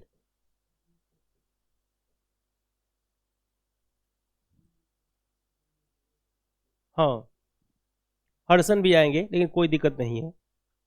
आगे कौन सा जगह है? इलाहाबाद में कर्नल नील, कर्नल नील लिख लीजिए, इलाहाबाद कर्नल नील। हाँ जो मेन इंपॉर्टेंट है ना वो आपको 2 याद रखिएगा, सर ह्यूग रोज को, और बिहार में विलियम टेलर और विंसेंट आयर को। सर ह्यूग रोज, क्योंकि इसी व्यक्ति ने कहा था कि यहाँ जो सोई है महिला ये सिर्फ एक पुरुष के रूप में है ना। मतलब इनका जो युद्ध जो कहते हैं ना, जो खूब लड़ी मर्दानी वह तो झांसी वाली रानी थी, वो स्टेटमेंट ह्यूग रोज के स्टेटमेंट से ही बनाया गया है ना। खूब लड़ी मर्दानी वह तो झांसी वाली रानी थी, वो कहीं इस बात को स्टेटमेंट दिया था ह्यूग रोज। उसको लगता भी था कि युद्ध में अगर युद्ध हो तो ऐसा हो कि मतलब सामने वाला व्यक्ति जीता हुआ भी आपको तारीफ करने से न थक रहा हो, तो फिर युद्ध की अलग परिणति हो जाती है। अब हम बात करते हैं जगदीशपुर। जगदीशपुर आरा जो है, दानापुर छावनी में 2 व्यक्ति थे, एक तो William Taylor and Vincent Eyre. Vincent Eyre, William Taylor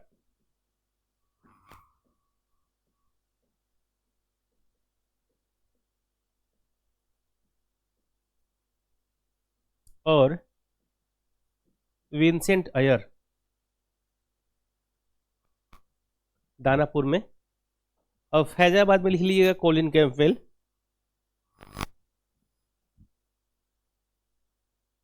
और कोई बाकी है? चलिए ठीक।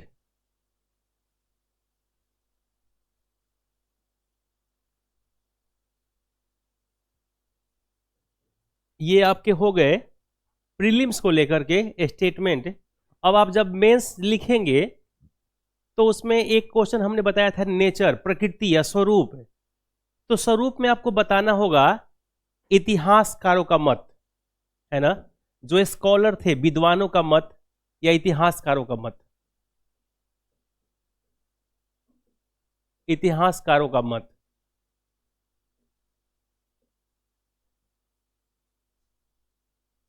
विद्वानों को इसके बारे में क्या कथन थी वह जानना बहुत जरूरी है, और इसको आप उपयोग कर सकते हैं मेंस की राइटिंग में जहां भी जरूरत हो।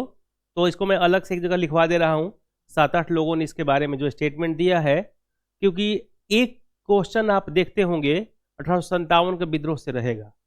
1857 का रिवोल्ट बहुत इंपॉर्टेंट है बिहार के लिए, और कभी कभी जो है हो सकता है कि इससे क्वेश्चन 2 भी पूछ लिया जाए, क्योंकि अब 8 और 7 मार्क्स के जो क्वेश्चन पूछे जाने लगे, तो मान के चलिए कि जो 17-18 टॉपिक्स हैं उसको बहुत ही अच्छा तैयार कर लीजिएगा। 17-18 टॉपिक जो हम आपको कल दे देंगे।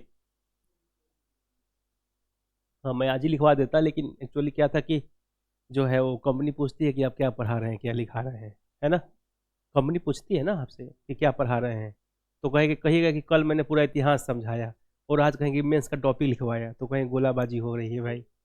नहीं, है ना। लेकिन एक्चुअली अब देखिए, जो मतलब सफल व्यक्ति है ना, उनसे ज़्यादा अनुभव उनके पास हो जाता है जो व्यक्ति असफल है, क्योंकि उसको ये बात पता चल गया है कि कहाँ कहाँ गैप को पाटना है ना।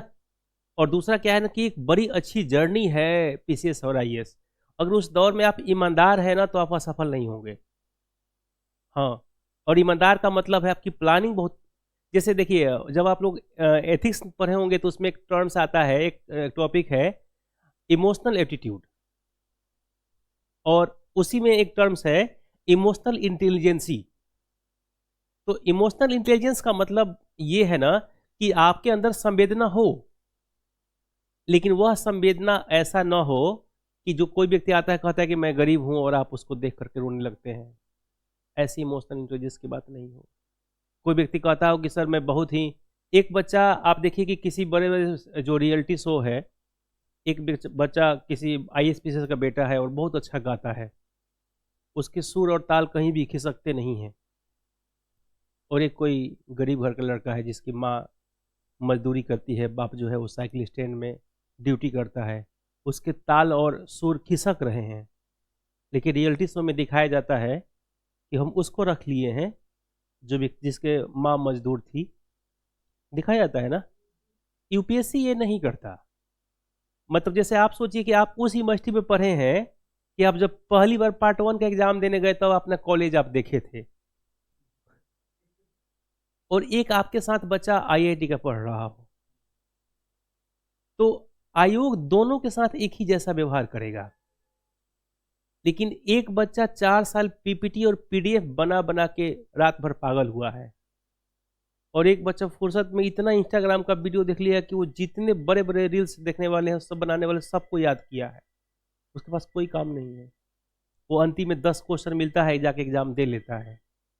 तो अगर न्याय हो तो उसके साथ हो जो गरीब है, जो दिल्ली नहीं आ सकता है। लेकिन ऐसा होता है क्या? ऐसा नहीं होता है ना। यहां होता है ये कि योग्यतम की उत्तरजीविता। योग्यतम की उत्तरजीविता का मतलब है कि आपका हक है, आप योग्य हैं तो आपको मिलेगा। तो हमें क्या करना है, जैसे मान लीजिए कि हमारे सामने कोई बहुत अच्छा स्कॉलर हो, उससे हमें बिल्कुल डरने की जरूरत नहीं है, क्योंकि वो जो मेहनत पहले किया है ना, वो मेहनत आपको आज कर लेना होगा।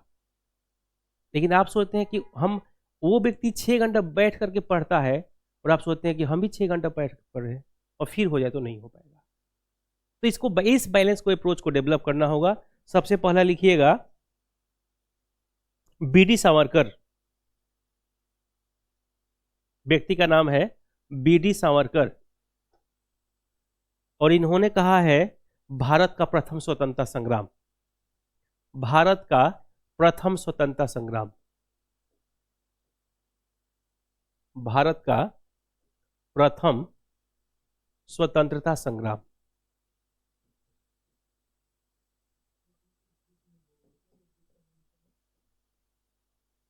कौन सी बुक? हाँ हाँ, ये सब मैं भी लिखवाऊंगा। इसके बाद किताब का ही नाम लिखवाऊंगा मैं। मुझे पता है कहाँ कहाँ से टर्न हो रहा है बीपीएससी का, तो वही पॉइंट में करा रहा हूँ। बीडी सावरकर। अब लिखिएगा डॉक्टर ईश्वरी प्रसाद, दूसरा व्यक्ति हैं डॉक्टर ईश्वरी प्रसाद, डॉक्टर ईश्वरी प्रसाद, और इन्होंने लिखा है कि यह सिर्फ स्वतंत्रता संग्राम था, ओनली फ्रीडम स्ट्रगल था। इसको हम प्रथम और अंतिम कुछ नाम नहीं दे सकते, सिर्फ ये लिखिएगा यह सिर्फ स्वतंत्रता संग्राम था।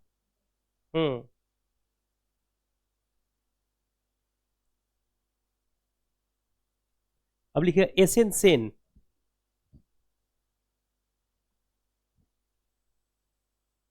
राष्ट्रीयता के अभाव में स्वतंत्रता संग्राम था, राष्ट्रीयता के अभाव में स्वतंत्रता संग्राम था।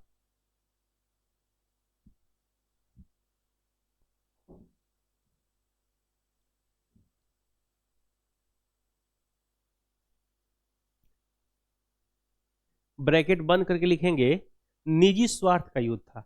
अच्छा, राष्ट्रीयता का अभाव और निजी स्वार्थ दोनों तो अलग अलग है कि एक ही चीज है? राष्ट्रीयता का अभाव लैक ऑफ नेशनलिज्म, और एक है निजी स्वार्थ सेल्फ, एक ही है ना?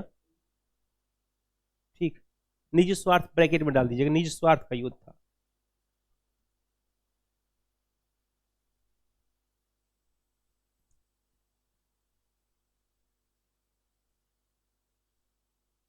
पूछा गया था बीपीएससी में कि दोनों का अर्थ क्या है, अगर कोई और उदाहरण देना हो तो। अभी कुछ दिन पहले एक घटना था बंगाल में, किसी ने कहा था कि बंगाल की आधी महिलाएं जो हैं वह दिमाग से कमजोर हैं। पूरी बंगाल की महिलाएं रोड पे आ गईं। वो व्यक्ति 7 दिन बाद फिर मीटिंग किया और कहा कि बंगाल की आधी महिलाएं इंटेलिजेंट हैं, और सब चुप हो गए। उसने कुछ भी चेंज नहीं किया था। उसने आधी कटी हुई सेव देख लिया और पूरा सेव उधर से देख लिया। आधी महिलाएं जो है वो दिमाग से कमजोर हैं, या सेल्फ डिपेंडेंट ना होकर के किसी पर डिपेंडेंसी है, निर्भर आत्मनिर्भर नहीं है। और दूसरा में कहा गया कि आधी महिलाएं इंटेलिजेंट है जो आत्मनिर्भर है। तो बात तो एक ही था, कहने का तरीका अलग अलग है। तो दोनों शब्द आ सकता है, राष्ट्रीयता का अभाव भी और निजी स्वार्थ है। लेकिन निजी स्वार्थ का कारक अगर हम लिखते हैं तो ये हमेशा ब्रैकेट में डालिएगा, क्योंकि निजी स्वार्थ जो टर्म्स है ना, दोनों में अंतर है टर्म्स में। जैसे आपसे कहा जाए ये ग्लास है, इस ग्लास को अगर परिभाषित करना हो कि इसमें कितना पानी है, तो एक आप जवाब देंगे कि इसमें आधा ग्लास पानी है, दूसरा कहेंगे आधा ग्लास भरा हुआ है, और तीसरा व्यक्ति कहता है कि आधा ग्लास खाली है। तीनों सही हैं। लेकिन जब एक किसी एडमिनिस्ट्रेटिव एग्जाम के एप्लीकेशन में जो किसी व्यक्ति को चूज करना होगा ना, वो उसको चूज करेगा जो ये कहता है कि ग्लास आधा भरा हुआ है। तो आप हमेशा इस बात को ध्यान रखिएगा, राष्ट्रीयता का अभाव होना यह पॉजिटिव शब्द है, लेकिन निजी स्वार्थ होना यह निगेटिव शब्द है। ठीक है ना? तो हमेशा ध्यान रखिए कि एशियन सेन ने कहा था राष्ट्रीयता का अभाव, लैक ऑफ नेशनलिज्म। हो गया खत्म। चलिए आगे लिखिए। आरसी मजूमदार,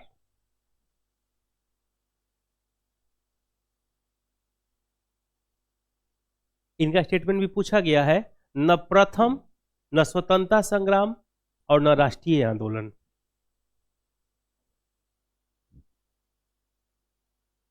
न प्रथम, न राष्ट्रीय, न स्वतंत्रता संग्राम और न राष्ट्रीय आंदोलन। न राष्ट्रीय, न स्वतंत्रता संग्राम और न राष्ट्रीय आंदोलन। मतलब इनका कहना है कि राष्ट्रीय आंदोलन भी नहीं था, स्वतंत्रता संग्राम भी नहीं था, और प्रथम आंदोलन भी नहीं था। ये अपनी अपनी डिमांड को पूरा करने का एक विचारधारा था।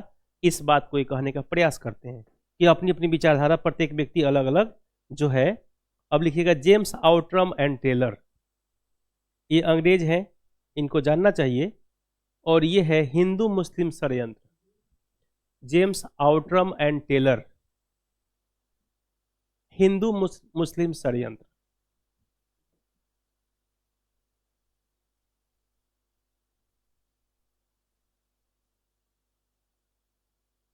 टीआर होम्स षड्यंत्र,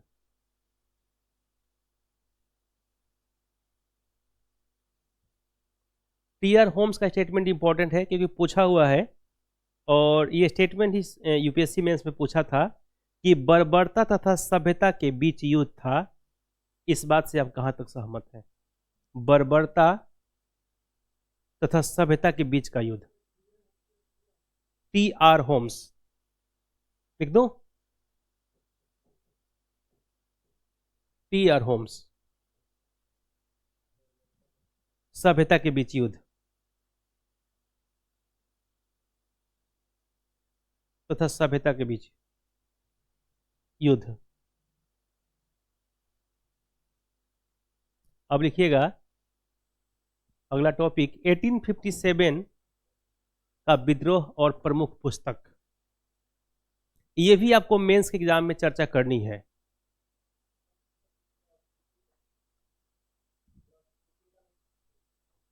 नहीं, पीटी का फैक्ट में ये कभी भी नहीं, कहीं नहीं, किसी दिन नहीं पूछा है। ये जो चीजें हम करा रहे हैं, जैसे आप सोचिएगा कि जो पुस्तक का नाम आप बीच में डाल देते हैं तो यह आपके सामान्य आंसर से अलग हो जाता है। इसके बाद मैं तुरंत फिर कारण लिखवाना शुरू करूंगा। समझ रहे बात आप? जो पहला टॉपिक हमने लिखवाया था वह पीटी के लिए यूजफुल है। ये टॉपिक कभी भी पीटी में पूछा ही नहीं गया है। ये आपको इंटरव्यू के पैनल में बतानी होगी, मेंस में आपको इसको बताना होगा। लेकिन व्यक्ति का नाम बता देंगे तो थोड़ा सा ज़्यादा श्रेयस्कर हो जाएगा। प्रमुख पुस्तक बता देंगे, प्रमुख पुस्तक मान के चलिए 5-6 पुस्तक बता देंगे, तो आपको ये आंसर, जैसे आप देखिए पॉलिटी का आंसर आप लिखते हैं उसमें केस स्टडी डाल देंगे अलग से, तो वह आंसर आपका औरों से अलग हो जाता है। ठीक है ना? तो बस यही मैं करा रहा हूँ, बाकी और कुछ नहीं है। कि इसको आप जरूर डालिएगा, क्योंकि अब इसके बाद में पहला टॉपिक हमारा क्या था, 1857 के विद्रोह का कारण, तो मैं उसी को लिखवाऊंगा परिभाषा के रूप में। ठीक है, बस 2 मिनट समय दीजिए। कि प्रमुख पुस्तकें, विद्रोह पर प्रमुख पुस्तकें।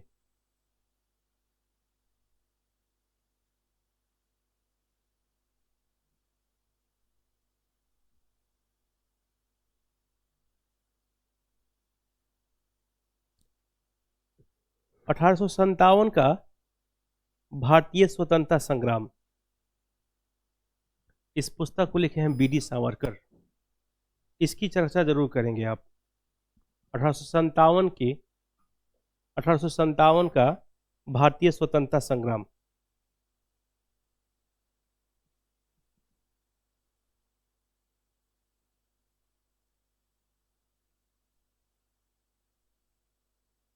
दूसरा पुस्तक की चर्चा, हाँ, इसको कहाँ उपयोग करना है?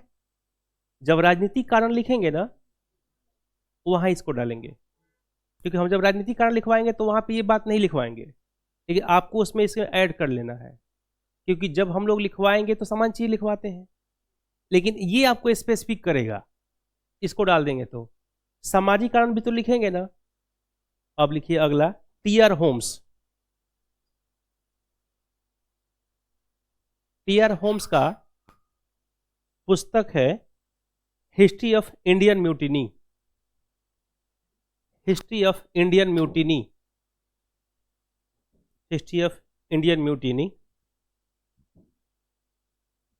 इसको सामाजिक कारण वाले में डालेंगे।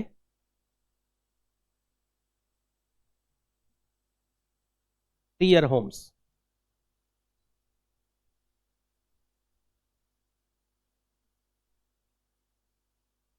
एक और व्यक्ति का नाम लिखेंगे, Eric Stokes.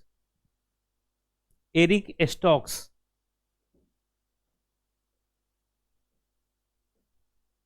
Eric Stokes.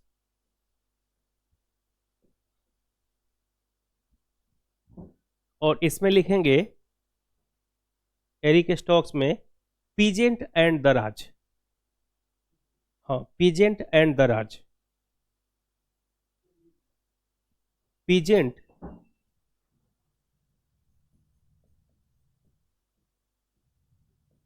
And the राज।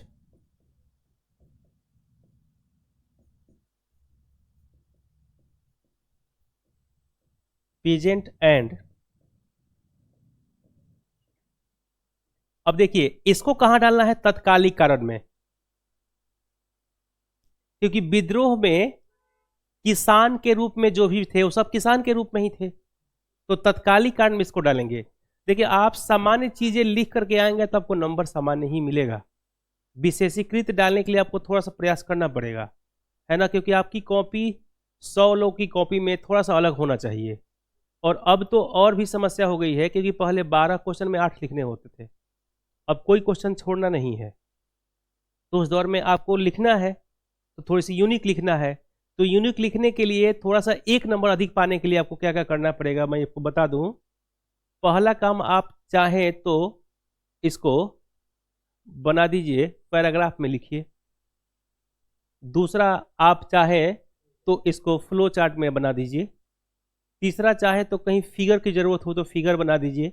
जैसे रिवोल्ट ऑफ 1857 आप बना रहे हैं तो इंडिया का नीचे वाला हिस्सा बना दीजिए, ये वाली हिस्सा यहां तक ले जाकर छोड़ दीजिए और यही सबको लिख दीजिए। तो उसको लिखने, उसको चेक करने में बड़ा आसानी हो जाएगी। आप इस स्टेटमेंट को आप जैसे बताएंगे ना, पिजेंट एट द राज, वह समझ जाएगा कि ये व्यक्ति जो है समझ रहा है कि कौन सी पुस्तक में किसकी बारे में चर्चा है। अब किसी भी 1857 के विद्रोह में किसी के आंसर को खोज लीजिए, ये आपको नहीं मिलेगा। आप सामान्य जो हम लिखवा रहे हैं, आप भी लिख रहे हैं, वो सब सामान्य चीजें हैं, और सामान्य पर आपको एक नंबर ज़्यादा नहीं मिलेगा, और हमको एक ही नंबर ज़्यादा चाहिए। एक नंबर ज़्यादा का मतलब है ना कि 21 क्वेश्चन है, 10 नंबर तो ज़्यादा मिलेगा ना। दो दो क्वेश्चन वाले 6 क्वेश्चन, उसमें तो एक मिलेगा ही, तो 6 और यहाँ और सब जगह एक भी मिल गया, तो 10 का मतलब होता है 30 नंबर ज़्यादा। 10 का मतलब कितना होता है, 3 पेपर है ना आपके पास, तो 30 नंबर ज़्यादा। आप किसी भी मेंस को फेल करते हुए किसी को नहीं देख रहे होंगे कि वो व्यक्ति 30 नंबर से फेल किया है ना। मेरी उठा लीजिए 64 बीपीएससी में जनरल कट ऑफ 535 था, मेरा 534 नंबर था। मार्कशीट है मेरे पास, दिखाऊंगा मैं आपको। तो एक नंबर का कितना वैल्यू है, समझ रहे हैं आप। तो आप आंसर मेंस पे काम करना पड़ेगा अलग से, ये चीज़ों को अलग रखिए। जैसे अगर आप पॉलिटी क्वेश्चन लिखने जाते हैं ना, तो कम से कम 70-80 केस स्टडी को अलग आईपीसी सीआरपीसी की धारा के साथ लिख लीजिए। जैसे आप फंडामेंटल राइट लिखते हैं, उसमें अगर आप जो है केशवराम भारती बनाम केरल राज्य के स्टेटमेंट को नहीं डालते, मिंडवा मिल्स को नहीं डालते, गोलकनाथ बनाम पंजाब राज्य को नहीं डालते, और एक व्यक्ति तीनों को डालता है, तो आपसे एक नंबर ज़्यादा पाएगा कि नहीं पाएगा। और यही एक नंबर की ज़रूरत है हमें बस, क्योंकि एक नंबर सिर्फ आप 12 से 35 आर्टिकल लिख करके आएंगे और संशोधन लिख के आएंगे ना, तो आपको मिलेगा, अगर 38 नंबर का क्वेश्चन है, अगर 24 मिलता है, तो ये तीनों केस स्टडी जो 4 केस स्टडी लिख के चला आया है उसको कुछ नहीं, तो एक नंबर तो ज़्यादा मिलेगा। एक ही की ज़रूरतें हैं हमको, नहीं। चलिए अगला पॉइंट लिखिए।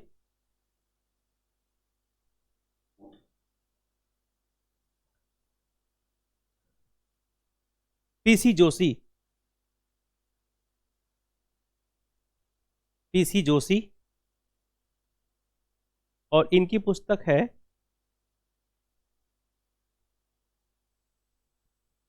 पीसी जोशी की रिबेलियन 1857। Rebellion 1857, rebellion 1857।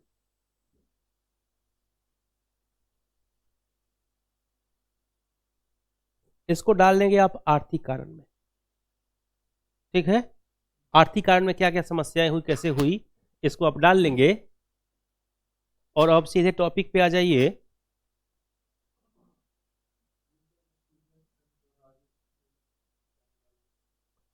और तत्कालिक कारण में डालना है।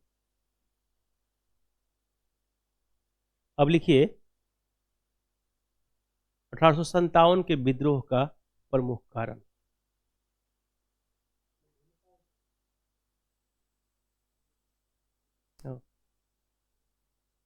कारण देंगे, करवाऊंगा मैं अभी, आप सिर्फ लिखिए। आप 1857 के विद्रोह के प्रमुख कारण।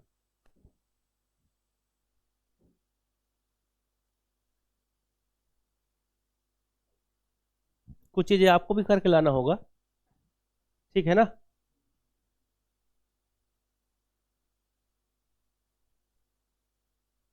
लिखिए 1857 के विद्रोह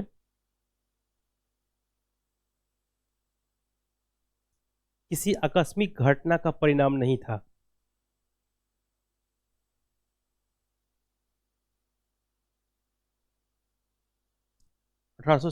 का विद्रोह किसी आकस्मिक घटना का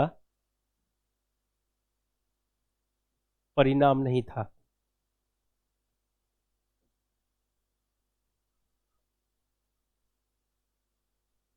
बल्कि अंग्रेजी शासन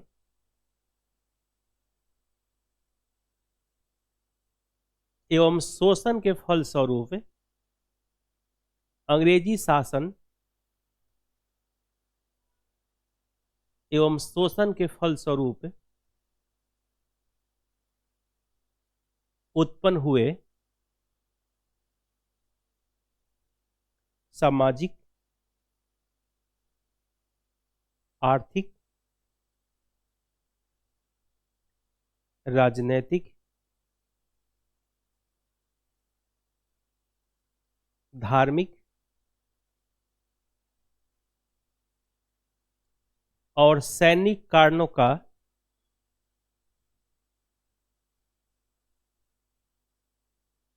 एक सम्मिलित परिणाम था। और सैनिक कारणों का एक सम्मिलित परिणाम था। सैनिक कारणों का एक सम्मिलित परिणाम था।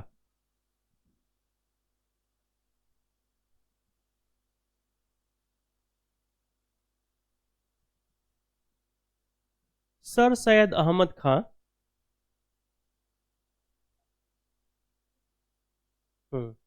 सर सैयद अहमद खां द्वारा लिखित पुस्तक, हाँ इसी में सर सैयद अहमद खां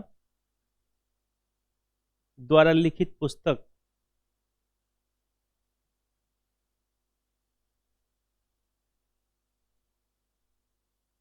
असबाब ए बगावत ए हिंद, पुस्तक का नाम है असबाब ए बगावत ए हिंद, असबाब ए बगावत ए हिंद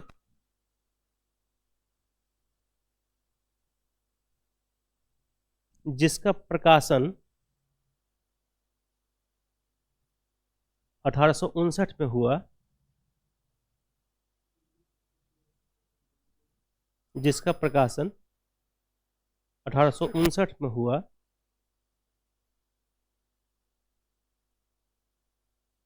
प्रथम बार 1857 के विद्रोह की कारणों का विस्तृत उल्लेख मिलता है।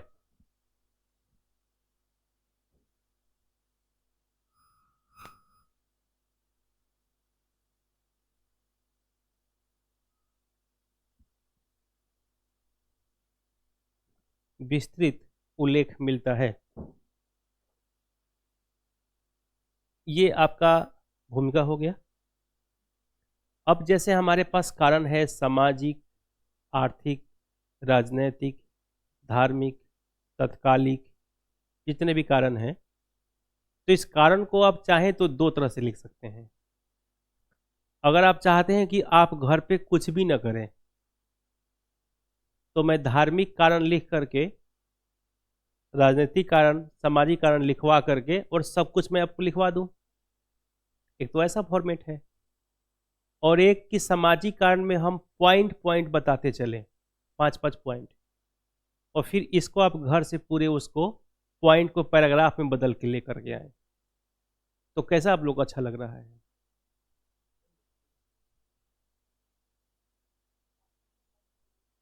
नहीं, हमें तो ये अच्छा लगेगा कि थोड़ा सा घर पे आप भी काम करें, क्योंकि हमने जैसे ये दो चीजें लिखवाया है ना, ये मतलब आप मुखर्जी नगर के मार्केट में किसी को क्वेश्चन का आंसर 1857 के विद्रोह का कारण परिणाम देख लीजिएगा, कारण देख लीजिएगा आप, उसमें इस पुस्तक के नाम सबके नहीं लिखवाए गए होंगे, है ना।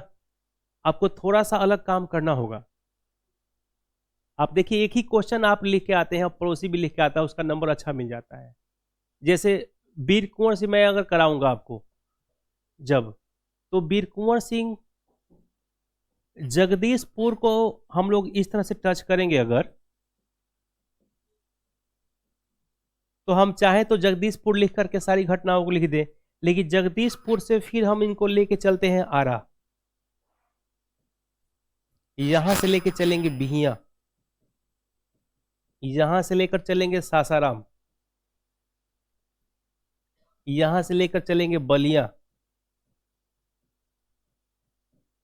यहां से लेकर चलेंगे आजमगढ़,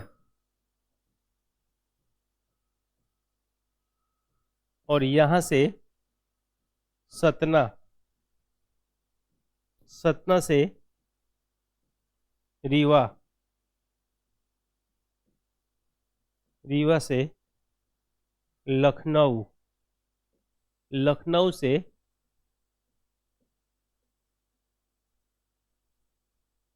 प्रतापगढ़, बक्सर,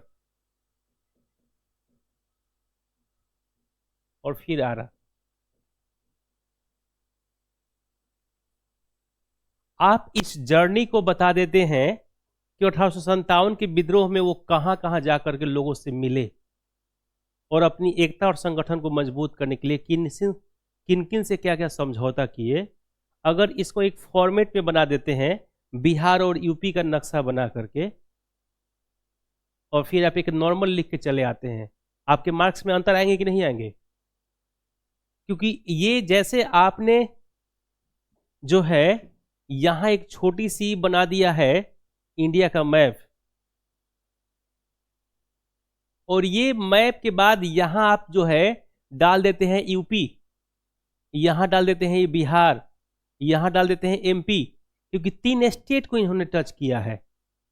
एक सतना और रीवा कहां है? मध्य प्रदेश में, बाकी यूपी में और बिहार में। तो अगर यहां पे हम इन सबको लिख देते हैं पेंसिल से या कलम से लिख देते हैं स्पेस दे करके, यहां पे इस तरह से, यहां एक ये 3 हो गया, यहां ये 2 हो गया, फिर यहां ये 3 हो गया, और फिर आप नीचे लिख देते हैं, तो मुझे लगता है कि कॉपी जब चेक करने वाला व्यक्ति होगा वो देख के ही समझ जाएगा कि उनकी पूरी जर्नी इस व्यक्ति को पता है, तो आसान हो जाएगा, है ना। जैसे आपको जैसे अगर आ गया क्वेश्चन बिहार की भूमिका, तो आप यहां पे डाल देते हैं रोहिणी,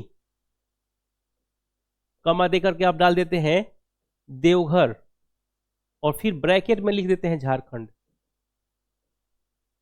देखिएगा नंबर कैसे कटता है, और फिर आप सीधे लिखते हैं रोहिणी और लिखते हैं कि बिहार में प्रथम आक्रमण रोहिणी से हुआ। इन दोनों व्यक्ति की कॉपी आप ही को दिया जाए और कहा जाए कि आपको 10 नंबर देना हो, तो किसी को 6 किसी को 7 नंबर देंगे क्या? रोहिणी बिहार लिख दिया, रोहिणी देवघर झारखंड लिख दिया, प्रेजेंट टाइम झारखंड लिख दिया, और सिर्फ रोहिणी बिहार से शुरू हुआ ये लिख दिया, तो दोनों की कॉपी आपको अंतर हो रहा है कि नहीं हो रहा है? तो जितना ज्यादा आप चीजों को खोलेंगे उतना आसानी हो जाएगी, हाँ, क्लियरिटी रहेगी। तो जैसे मान लीजिए कि आपसे कहा जाए कि गंगा को आप बताइए, तो गंगा आप ये बता देते हैं कि बिजनौर से इन करती है यूपी में, और फिर यूपी की सारी जिलों को बता देते हैं, फिर बिहार के जिलों को बता देते हैं, और सीधे आप कहते हैं कि गंगा जो है वो बिहार को बांटता है, ये जो उत्तर बिहार और दक्षिण बिहार। तो फिर गंगा का एक्सप्रेशन कहाँ ज़्यादा मजबूत हुआ? तो डिमांड क्या है, ये बहुत इंपॉर्टेंट है। अगर हम लिख रहे हैं प्रथम स्वतंत्रता संग्राम, तो रोहिणी देवघर लिखेंगे तो आपको ये जाहिर सी बात है कि प्रेजेंट टाइम में ये कहाँ है? झारखंड में है, तो ब्रैकेट में आपको वर्तमान झारखंड डालना होगा। अगर आप नहीं डालते हैं तो आयोग के जो आंसर चेक करने वाला है उसको ये समझ में आ रहा है कि इस बच्चा को हो सकता है कि रोहिणी बिहार में हो, ये लग रहा है वो रोहिणी में। रोहिणी के बाद आप देवघर लिखे, हम जगदीशपुर और आरा लिख दिए, हम सिर्फ जगदीशपुर लिख देते तो फिर जगदीशपुर तो लखनऊ के बगल में भी एक जगदीशपुर है, रिफाइनरी है जहां, नहीं? तो जगदीशपुर के बाद आरा किसी किताब में देखते हैं कि नहीं देखते हैं? तो ये सारी चीजें ऐसा है ना, जिसको आप डालेंगे तो थोड़ा सा आपका नंबर चेंज हो जाएगा। और हमको थोड़ा सा ही चेंज करना है, बहुत चेंज नहीं करना है, क्योंकि जो भी बच्चा प्रीलिम्स पास किया है ना, वो सब नॉलेज वाला है। लेकिन मेंस पास करने के लिए मैं आपको बार बार एक ही शब्द कह रहा हूं कि शब्दों की बाजीगरी बहुत इंपॉर्टेंट है। क्या नहीं लिखना है और क्या लिख देना है, ये बड़ा इंपॉर्टेंट रोल अदा करता है। और देखिए, छोटे बच्चों की तरह जितना अच्छा समझा लेंगे उतना ही अच्छा आपको नंबर मिलेगा। लेकिन आप ये सोचेंगे कि इतना बड़ा वो व्यक्ति कॉपी चेक करने वाले विद्वान होगा, मैं ये सब छोटी बातें क्यों लिखूं, मैं सीधे रोहिणी लिख देता हूं, ना बिहार लिखूंगा, ना झारखंड लिखूंगा, ना देवघर लिखूंगा। तो क्या समझेगा वो? आपको नादान समझ जाएगा, आप उसको विद्वान समझे थे नहीं। तो हमेशा ध्यान में ये बात रखिए कि जो भी लिखिए ना, उसको खोल करके आप, है ना, क्लोज टेस्ट नहीं है। हाँ, इस बात का हमेशा ध्यान रखिए आप। चलिए आगे लिखते हैं।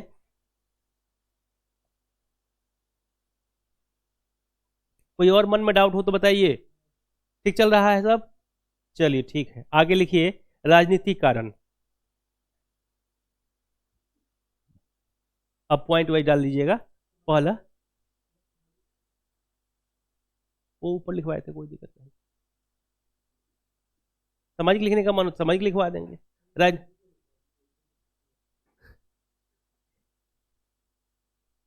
राजनीतिक पता क्यों मैं पहले लिखवा रहा हूं? क्योंकि डॉक्ट्रिन ऑफ लैप्स जो होगा ना, वो भी राजनीति का पार्ट है। हाँ, तत्कालिक कारण जो है वो भी राजनीति का ही पार्ट बाद में हो जाता है, क्योंकि जब तक राजनेता नहीं आएंगे ना, मामला संभलेगा नहीं। लिखिए आगे। हाँ, राजनीतिक कारण, क्योंकि सबसे पहली लास्ट घटना कौन है? 1848 टू 1856, जो समय था लॉर्ड डलहौजी का। अच्छा, भारत में जो गवर्निंग सिस्टम है, ये तो आप लोगों को पता है ना पहले से, कि कब बंगाल का गवर्नर था, कब वो गवर्नर जनरल बना, कब वो भारत का गवर्नर जनरल बना, और फिर वो गवर्नर जनरल को वायसराय कब कहा गया, लास्ट कब, वो सब तो पता है। ये तो वो नहीं पता होगा तो उसमें देख लेंगे हम लोग, जब वो वनडे की तैयारी, जब पीटी की तैयारी कराएंगे, है ना। हाँ, बाकी अब थोड़ा सा चीज़ों को एक्सेप्ट करते रहिएगा। लिखिए आगे। डलहौजी ने व्यापकगत सिद्धांत या हड़प की नीति के द्वारा, व्यापकगत सिद्धांत या हड़प की नीति के द्वारा, डलहौजी ने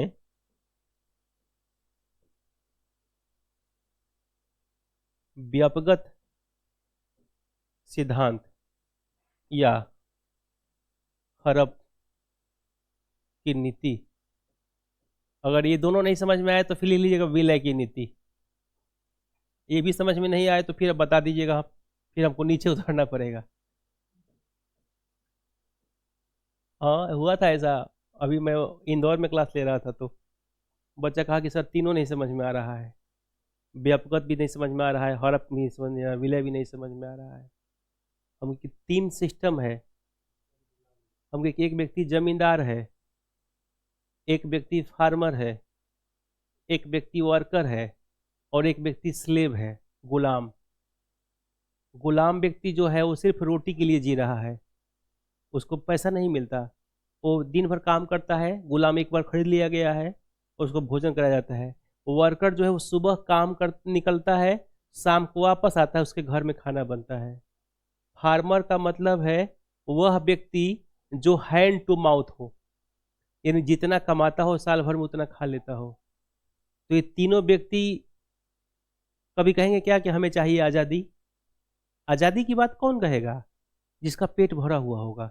नहीं, हिंदी में एक कहावत है नागार्जुन का कि झूठ मूठ सुजला सुफला के गीत न अब हम गाएंगे, और दाल भात तरकारी जब तक नहीं पेट भर खाएंगे।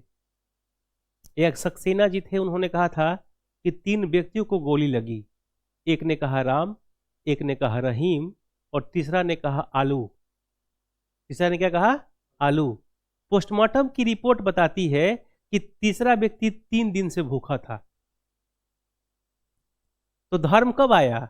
जब पेट भरा हुआ है ना। तो देखिए, हमारे देश में 3-4 तरह के लोग थे। एक जमींदार थे, एक किसान थे, एक मजदूर थे, और एक जो है गुलाम थे।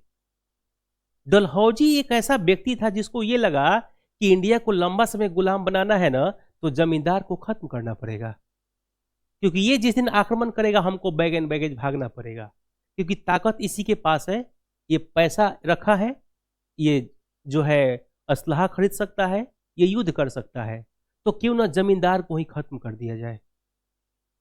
और यही कारण था कि हड़प की नीति, यानी आपकी संपत्ति अब किसका अधीन हो जाएगा? सरकार के अधीन हो जाएगा। कैसे? या तो आप जमींदार, आपके पास अधिक संपत्ति हो तो अधिक संपत्ति आप नहीं रख सकते, या फिर आपका पुत्र नहीं हो तो आप गोद नहीं ले सकते। यानी कि हड़प या जो विलय की नीति, विलय का मतलब आपकी संपत्ति कोई और व्यक्ति के अधीन चला जाए, या हड़प का मतलब है लूट लिया जाए आपका संपत्ति। तो ये जो नीति लाया गया वो जमींदारी सिस्टम को खत्म करने के लिए, क्योंकि जब जमींदार खत्म हो जाएंगे तो इंडिया में कौन बच जाएगा? किसान, मजदूर और गुलाम।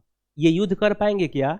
और युद्ध करेंगे तो इनका मेरठ की सैनिक के जैसा हाल हो जाएगा, जो कहते हैं कि हमको देश की आज़ादी चाहिए, लेकिन उनके पास न कारतूस खरीदने का पैसा है और न उनके पास खाने का पैसा है। नहीं है ना कि है? तो फिर युद्ध लड़ पाएंगे वो लंबा समय? तो यही कारण था कि डलहौजी चाहता था कि भारत को एक ऐसा दौर बना दिया जाए। जैसे देखिएगा आप, जितने भी युद्ध हुआ, नॉर्थ अमेरिका साउथ अमेरिका में आप देखिए क्या समस्या थी। नॉर्थ अमेरिका बिजनेस क्लास है, एलिट क्लास था, वो अरिस्टोक्रेट टाइप के लोग थे, और साउथ अमेरिका में जो है वह स्लेव और वर्कर थे। तो स्लेव और वर्कर जहां भी होंगे उनका शोषण होगा, और वह लंबा समय क्रांति नहीं कर पाएंगे, क्योंकि क्रांति के लिए आर्थिक आधार मजबूत होना बहुत जरूरी है। सच है ना? तो इस आर्थिक आधार को ही कमजोर करना चाहता था कौन? डलहौजी। और यही कारण था कि उसने लाया हड़प की नीति। क्लियर? आगे जाइए, लिखिए। डलहौजी ने व्यवगत सिद्धांत या हड़प की नीति के द्वारा देसी राजाओं से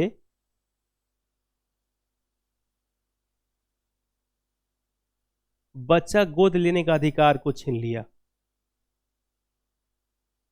देसी राजाओं से बच्चा गोद लेने का अधिकार छीन लिया।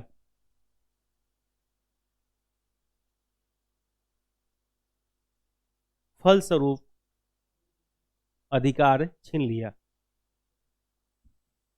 फलस्वरूप देसी राजाओं से बच्चा गोद लेने का अधिकार छीन लिया। फलस्वरूप या जिसके फलस्वरूप सतारा, जैतपुर, झांसी आदि राज्यों के आदि राज्यों का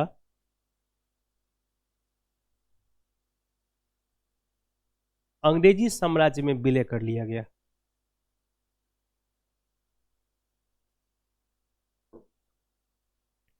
अंग्रेजी साम्राज्य में विलय कर लिया गया।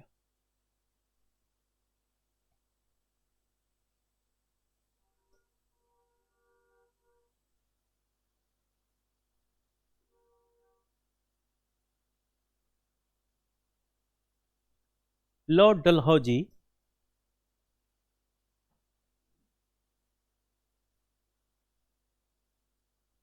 की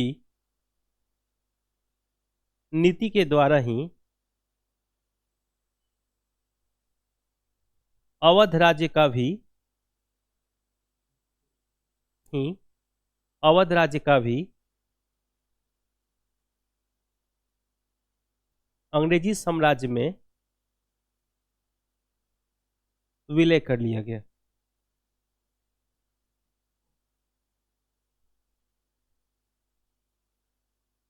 अंग्रेजी साम्राज्य में विलय कर लिया गया।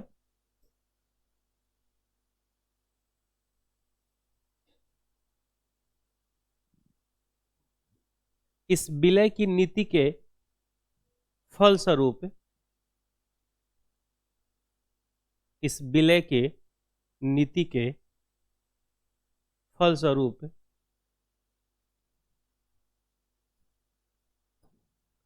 भारत के प्रमुख जमींदारी वर्ग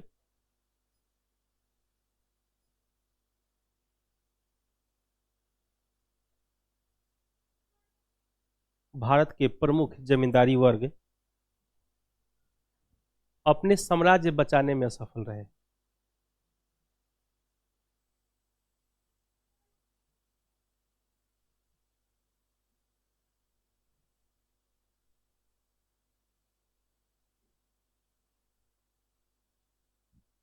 असफल रहे। अब इसमें आप दो काम और कर लेंगे। एक तो जो हम लोग अभी तक लिखे थे जो शुरुआत के दौर से, उसमें कुछ लोगों का नाम आपको याद रहेगा ना, जैसे लियाकत अली बरेली हो गए, कानपुर के नाना साहब हो गए, झांसी की लक्ष्मीबाई हो गई, बिहार के जगदीशपुर के कुंवर सिंह हो गए, है ना। और एक राजनीतिक में हमने लिखवाया था स्टेटमेंट भी, है ना, पुस्तक का नाम लिखवाया है, तो उस पुस्तक का नाम यहाँ डाल देंगे, आपका ये काम कंप्लीट हो गया। ये लिख लेंगे कि नहीं लिख लेंगे? अब लिखिए आर्थिक कारण।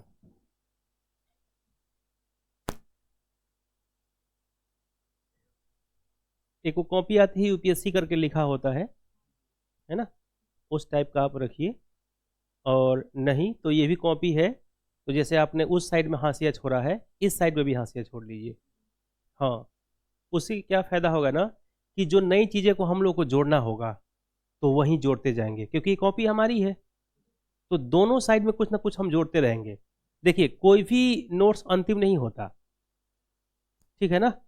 और ये आप सोच लिए कि ये जो है, मतलब जैसे हमने आपको हिस्ट्री पढ़ा दिया, तो आप कहते हैं कि 114 नंबर के मार्क्स, ये कॉपी रख लो, 114 नंबर हो गया तुम्हारा काम। ऐसा मत करिएगा, ठीक है ना, क्योंकि ये ऐसा हम लोग ग्रेजुएशन में कर सकते हैं, एडमिनिस्ट्रेशन में नहीं कर सकते, क्योंकि जो कंपटीशन है ना, यहाँ पे हमें प्रत्येक दिन सुधार की ज़रूरत है। ऐसा कोई दिन नहीं सुधार की ज़रूरत कभी नहीं है, क्योंकि यहाँ क्या है कि रोज़ नई चीज़ें हो रही है। 1857 पर रोज़ ही रिसर्च हो रहा है, कोई ना कोई नया चीज़ें आ रही है, तो जो नया आएगा उसको भी हम उसी हाशिए में दोनों तरफ डालते रहेंगे। अगर एक तरफ हाशिया आपने छोड़ा है तो फिर आपके पास विकल्प कम हो जाएगा, और फिर बाद में आपके पास इतना टाइम नहीं बचेगा ना कि 1857 की विद्रोह को फिर आप लिखेंगे, फिर उसमें चीज़ों को अलग अलग डालेंगे। नहीं, या एक और अच्छा बात मैं आपको बता दे रहा हूँ कि जैसे एक टॉपिक हम खत्म करेंगे 1857 का विद्रोह, तो ये हम लोग को चलेगा, ये कारण लिखवा दिए, फिर हम परिणाम स्वरूप लिखवा देंगे, फिर बिहार की भूमिका लिखवा देंगे, और कुंवर सिंह का योगदान लिखवा देंगे, है ना। तो ये 4-5 क्वेश्चन तो हो गए। ये 5 क्वेश्चन के बाद जब आप अगला टॉपिक जो हम लोग पढ़ेंगे वो होगा आपका राष्ट्रवाद का उदय। तो राष्ट्रवाद के उदय के समय में आप एक पन्ना या 1.5 पन्ना छोड़ दीजिएगा खाली। अब उसमें क्या होगा कि जो भी बातें बाद में हम लोग बताएंगे, या कभी बाद में आपको भी जरूरत पड़ा, किसी किताब में कुछ देख लिए, तो उसको नोट करके वहां डाल दीजिएगा। तो ये आपका मैटर हमेशा बनता रहेगा, और 1 से 2 साल वो चल जाएगा, 1-2 साल में सिलेक्शन हो जाना है, ठीक है ना। लेकिन आप जो है 1857 का विद्रोह यहीं खत्म हुआ और यहीं पर राष्ट्रवाद का उदय मत लिखिएगा, क्योंकि फिर आपके पास स्पेस नहीं बचेगा। हाँ, एक पे छोड़ देना है। लिखिए आर्थिक कारण।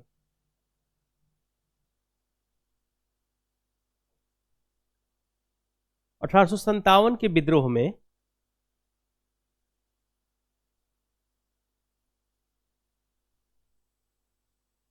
अंग्रेजों की आर्थिक शोषण की नीति को, अंग्रेजों की आर्थिक शोषण की नीति को एक प्रमुख कारक माना गया है, एक प्रमुख कारक माना गया है।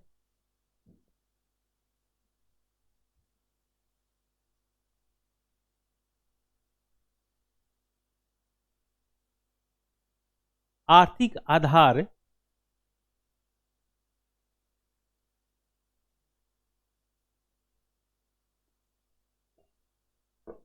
सभी कारकों का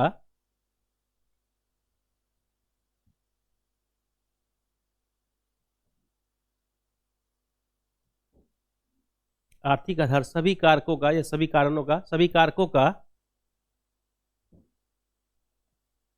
कमजोर होने का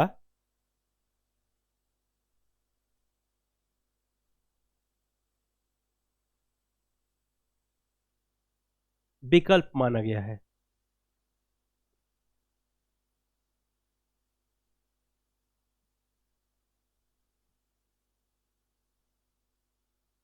इसी में लिखेंगे अंग्रेजों का शोषणकारी भू राजस्व व्यवस्था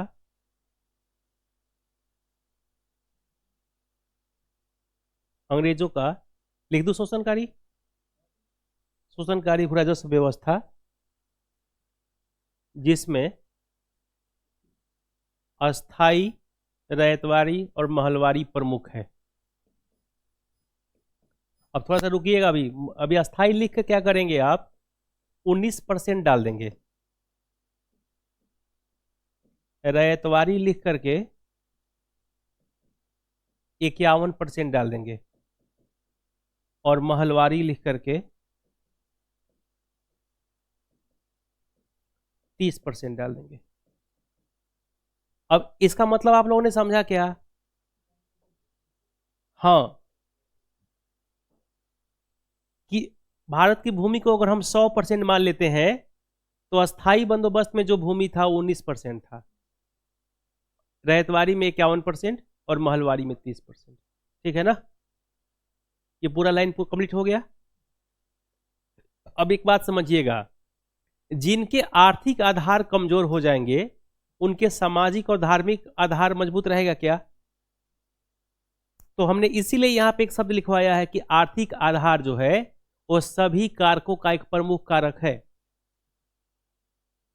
क्योंकि आर्थिक आधार आपके अच्छे होंगे ना तो सभी कारक आपके अच्छे हो जाएंगे। जैसे सोचिए आपके पास बहुत पैसा हो जाएगा और आपके पास दिमाग कम भी हो ना तो आप सीए और असिस्टेंट रख करके दिमाग चला लेंगे, नहीं बहुत बड़ा तो विकास नहीं कर पाएंगे लेकिन एक अच्छा जीवन जीना शुरू कर देंगे। तो आर्थिक आधार एक मजबूत इकाई है और यही कारण है कि अस्थाई, रैयतवाड़ी और महलवारी, अच्छा अस्थाई, रैयतवाड़ी और महलवारी से हम तो जमीन का शोषण हुआ, तो आर्थिक आधार का मुख्य कारक क्या था उस समय? अगर हम बात करें, आपसे क्वेश्चन पूछा जा सकता है कि आर्थिक कारण का मुख्य आधार क्या था, तो दो ही था, कृषि और पशुपालन। पशुपालन कृषि पर डिपेंडेंट है ना, जहां एग्रीकल्चर नहीं होगा वहां एनिमल हस्बेंड्री नहीं होगी। तो एनिमल और ये जो है अस्थाई, रैयतवाड़ी और महलवारी व्यवस्था में आप लोगों ने देखा होगा, इन तीनों को तो आप पढ़े होंगे पहले से, इसमें आप लोगों ने ये फील किया होगा कि हमारी अपनी जमीन पे ही मुझे मुआवजा देना है, मुझे टैक्स देना है ना? अस्थाई बंदोबस्त में बीच में जमींदार आ गए थे बिचौलिया के रूप में, असफल रहा। रैयतवाड़ी बंदोबस्त में जमीन की पैमाना में अलग अलग से फर्टाइल जमीन का अलग पैसा था, कम फर्टाइल वाले का अलग था, या बैरन जमीन का अलग पैसा था, तो सबका अलग पैसे दे दी गई। और महाल का मतलब गांव होता है, तो गांव का जो प्रमुख है उसको जमीन दे देते थे और वो गांव में बांटते थे। गांव के प्रधान से आज तो कोई खुश हुआ है? नहीं हुआ है ना? मुझे लगता है कि महात्मा गांधी अक्सर कहा करते थे कि भारत की आत्मा गांव में बसती है, शायद उसमें प्रधानी का चुनाव नहीं हो रहा होगा इसलिए उन्होंने ऐसा कहा है, क्योंकि प्रधानी का चुनाव ने भारत की आत्मा को गांव में नहीं छोड़ा, गांव से बाहर निकाल दिया है। वो 5 वर्ष तक बेचारे संघर्ष में रहते हैं कि नहीं, समस्या है। तो आर्थिक आधार का प्रमुख कारण ये तीनों है और यही कारण है कि व्यक्तिगत सिद्धांत में जब आपकी इस तत्व को देखा जाए। और दूसरा एक है ड्रेन थ्योरी। ड्रेन थ्योरी का मतलब है धन निकासी का सिद्धांत। अब ड्रेन थ्योरी कैसे भाई, थोड़ा सा आप चीज़ों को देखिएगा। जैसे अगर आप लोग इकोनॉमिक हिस्ट्री से के नज़रिए से इस क्वेश्चन को पढ़ेंगे तो आपको फील ये होगा कि 1757 का भारत जो है, इंडिया है ये, और ये है इंग्लैंड, और यहाँ एक मार्केट है जिसको हम लोग कहते हैं वर्ल्ड मार्केट। जब हम लोग इकोनॉमिक हिस्ट्री के क्वेश्चन पढ़ेंगे तो वहां मैं आपको ये सब बात समझाऊंगा। अब देखिए, वर्ल्ड मार्केट में अगर 100 रुपया लगा हुआ है ना तो उसमें भारत का योगदान है 25% और इंग्लैंड का योगदान है 1%। कब? टाइम क्या है भाई? 1757। और फिर हम यही स्थिति को देखेंगे 1947 में। इकोनॉमिक हिस्ट्री आरसी मजूमदार कहते हैं।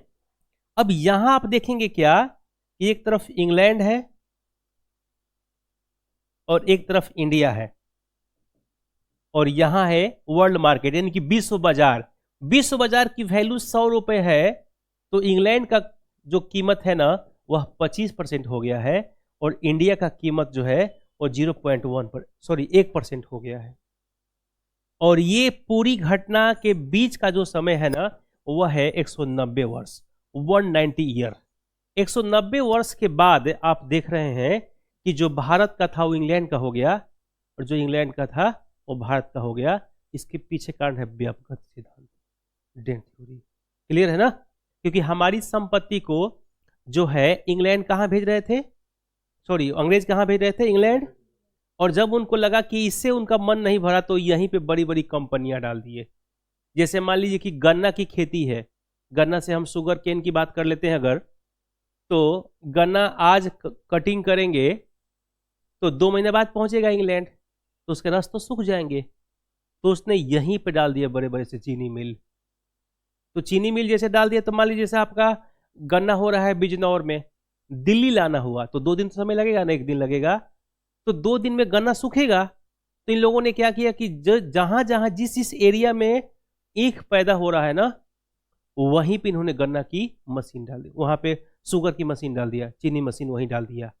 तो अब उससे क्या हुआ कि गन्ना कटता है और वहीं पहुंच जा रहा है, तो इससे बेनिफिट ज्यादा हुआ।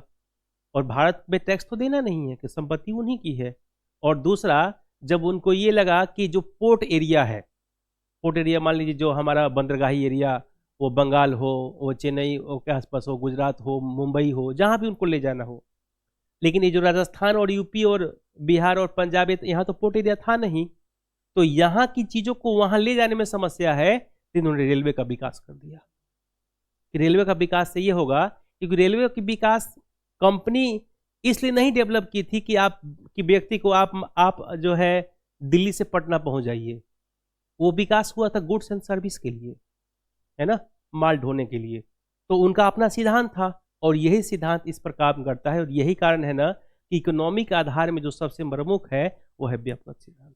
लिखिए आगे।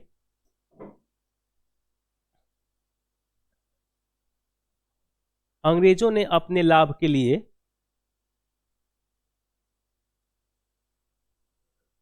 दस्तकारी लघु और कुटीर उद्योग का विनाश कर दिया।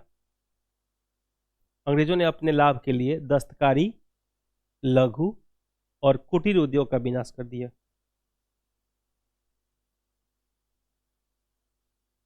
आपको याद होगा बाद में स्वदेशी की मांग की गई थी। स्वदेशी इसी कारण से की गई थी ना। स्वदेशी का मतलब क्या था कि कपास भी भारत का, चरखा भी भारत का, और खादी वस्त्र भी भारत का। नहीं, एक टेक्सटाइल से बहुत बहुत, बहुत फायदा था इन लोगों को। हाँ, कुटीर उद्योग का विनाश कर दिया। भारत के राष्ट्रीय नेताओं द्वारा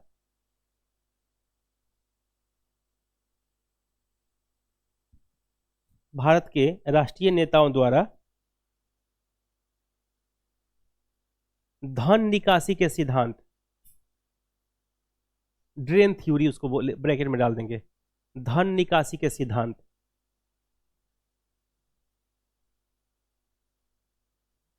धन निकासी के सिद्धांत, और ब्रैकेट में डाल देंगे drain theory, DRAIN, drain theory में, धन निकासी के सिद्धांत में अंग्रेजों की आर्थिक नीतियों की कड़ी आलोचना की गई।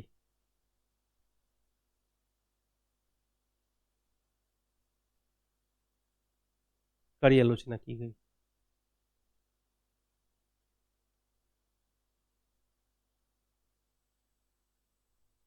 यही कारण है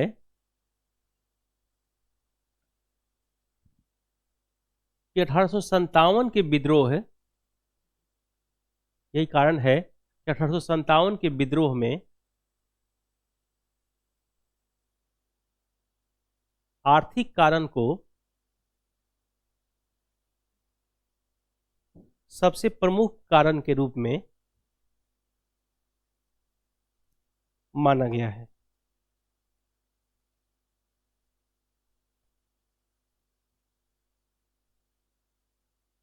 माना गया है।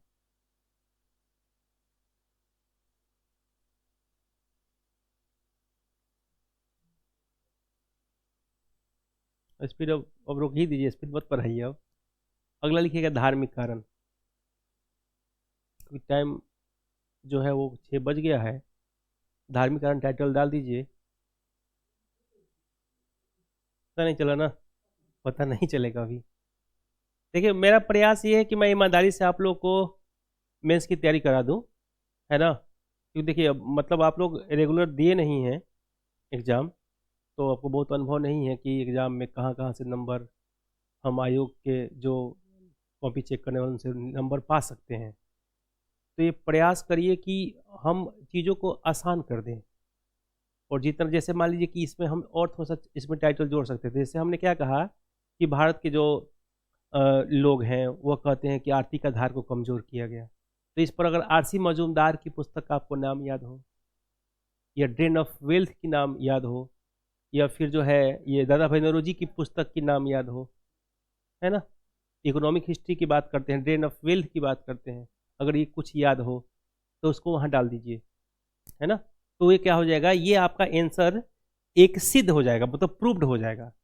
जैसे आप कहते हैं कि जो है ये व्यक्ति राजनीति में बहुत अच्छा कर रहे हैं, राजनीतिक संबंध ये हो, राजनीति ऐसे होता है, और फिर किसी व्यक्ति का नाम रख दिए, तो नाम होने का मतलब क्या है, सिद्ध कर देना। तो अगर कोई पुस्तक 2-3 पुस्तक है आरसी मजूमदार की और दादा भाई नौरोजी की, तो उस पुस्तक का नाम आपको याद उस समय आ जाएगा, तो उसको डाल दीजिएगा, तो आपका काम हो जाएगा कंप्लीट। मतलब आप छोटी छोटी चीज़ों को ध्यान रखिए, ये आपके एक नंबर बढ़ाएंगे। एक नंबर बढ़ गया ना, तो फिर उसी साल लिस्ट में नाम आ गया, बाकी कुछ करना नहीं होता। ठीक है, तो कल तो हम लोग का 31 संडे है तो छुट्टी रहेगा, और 1 तारीख को भी कंपनी के जो मतलब वो हैं जो कंपनी में जो लोग रेगुलर काम कर रहे हैं उनको छुट्टी चाहिए। तो नेक्स्ट ईयर हम लोग मिलते हैं 1 सालों बाद, है ना। हाँ, तो चलिए आप लोग एंजॉय कीजिए। और हैं, हाँ कंपनी बता देगी आपको, दो को ही, एक को तो शायद छुट्टी रहेगा।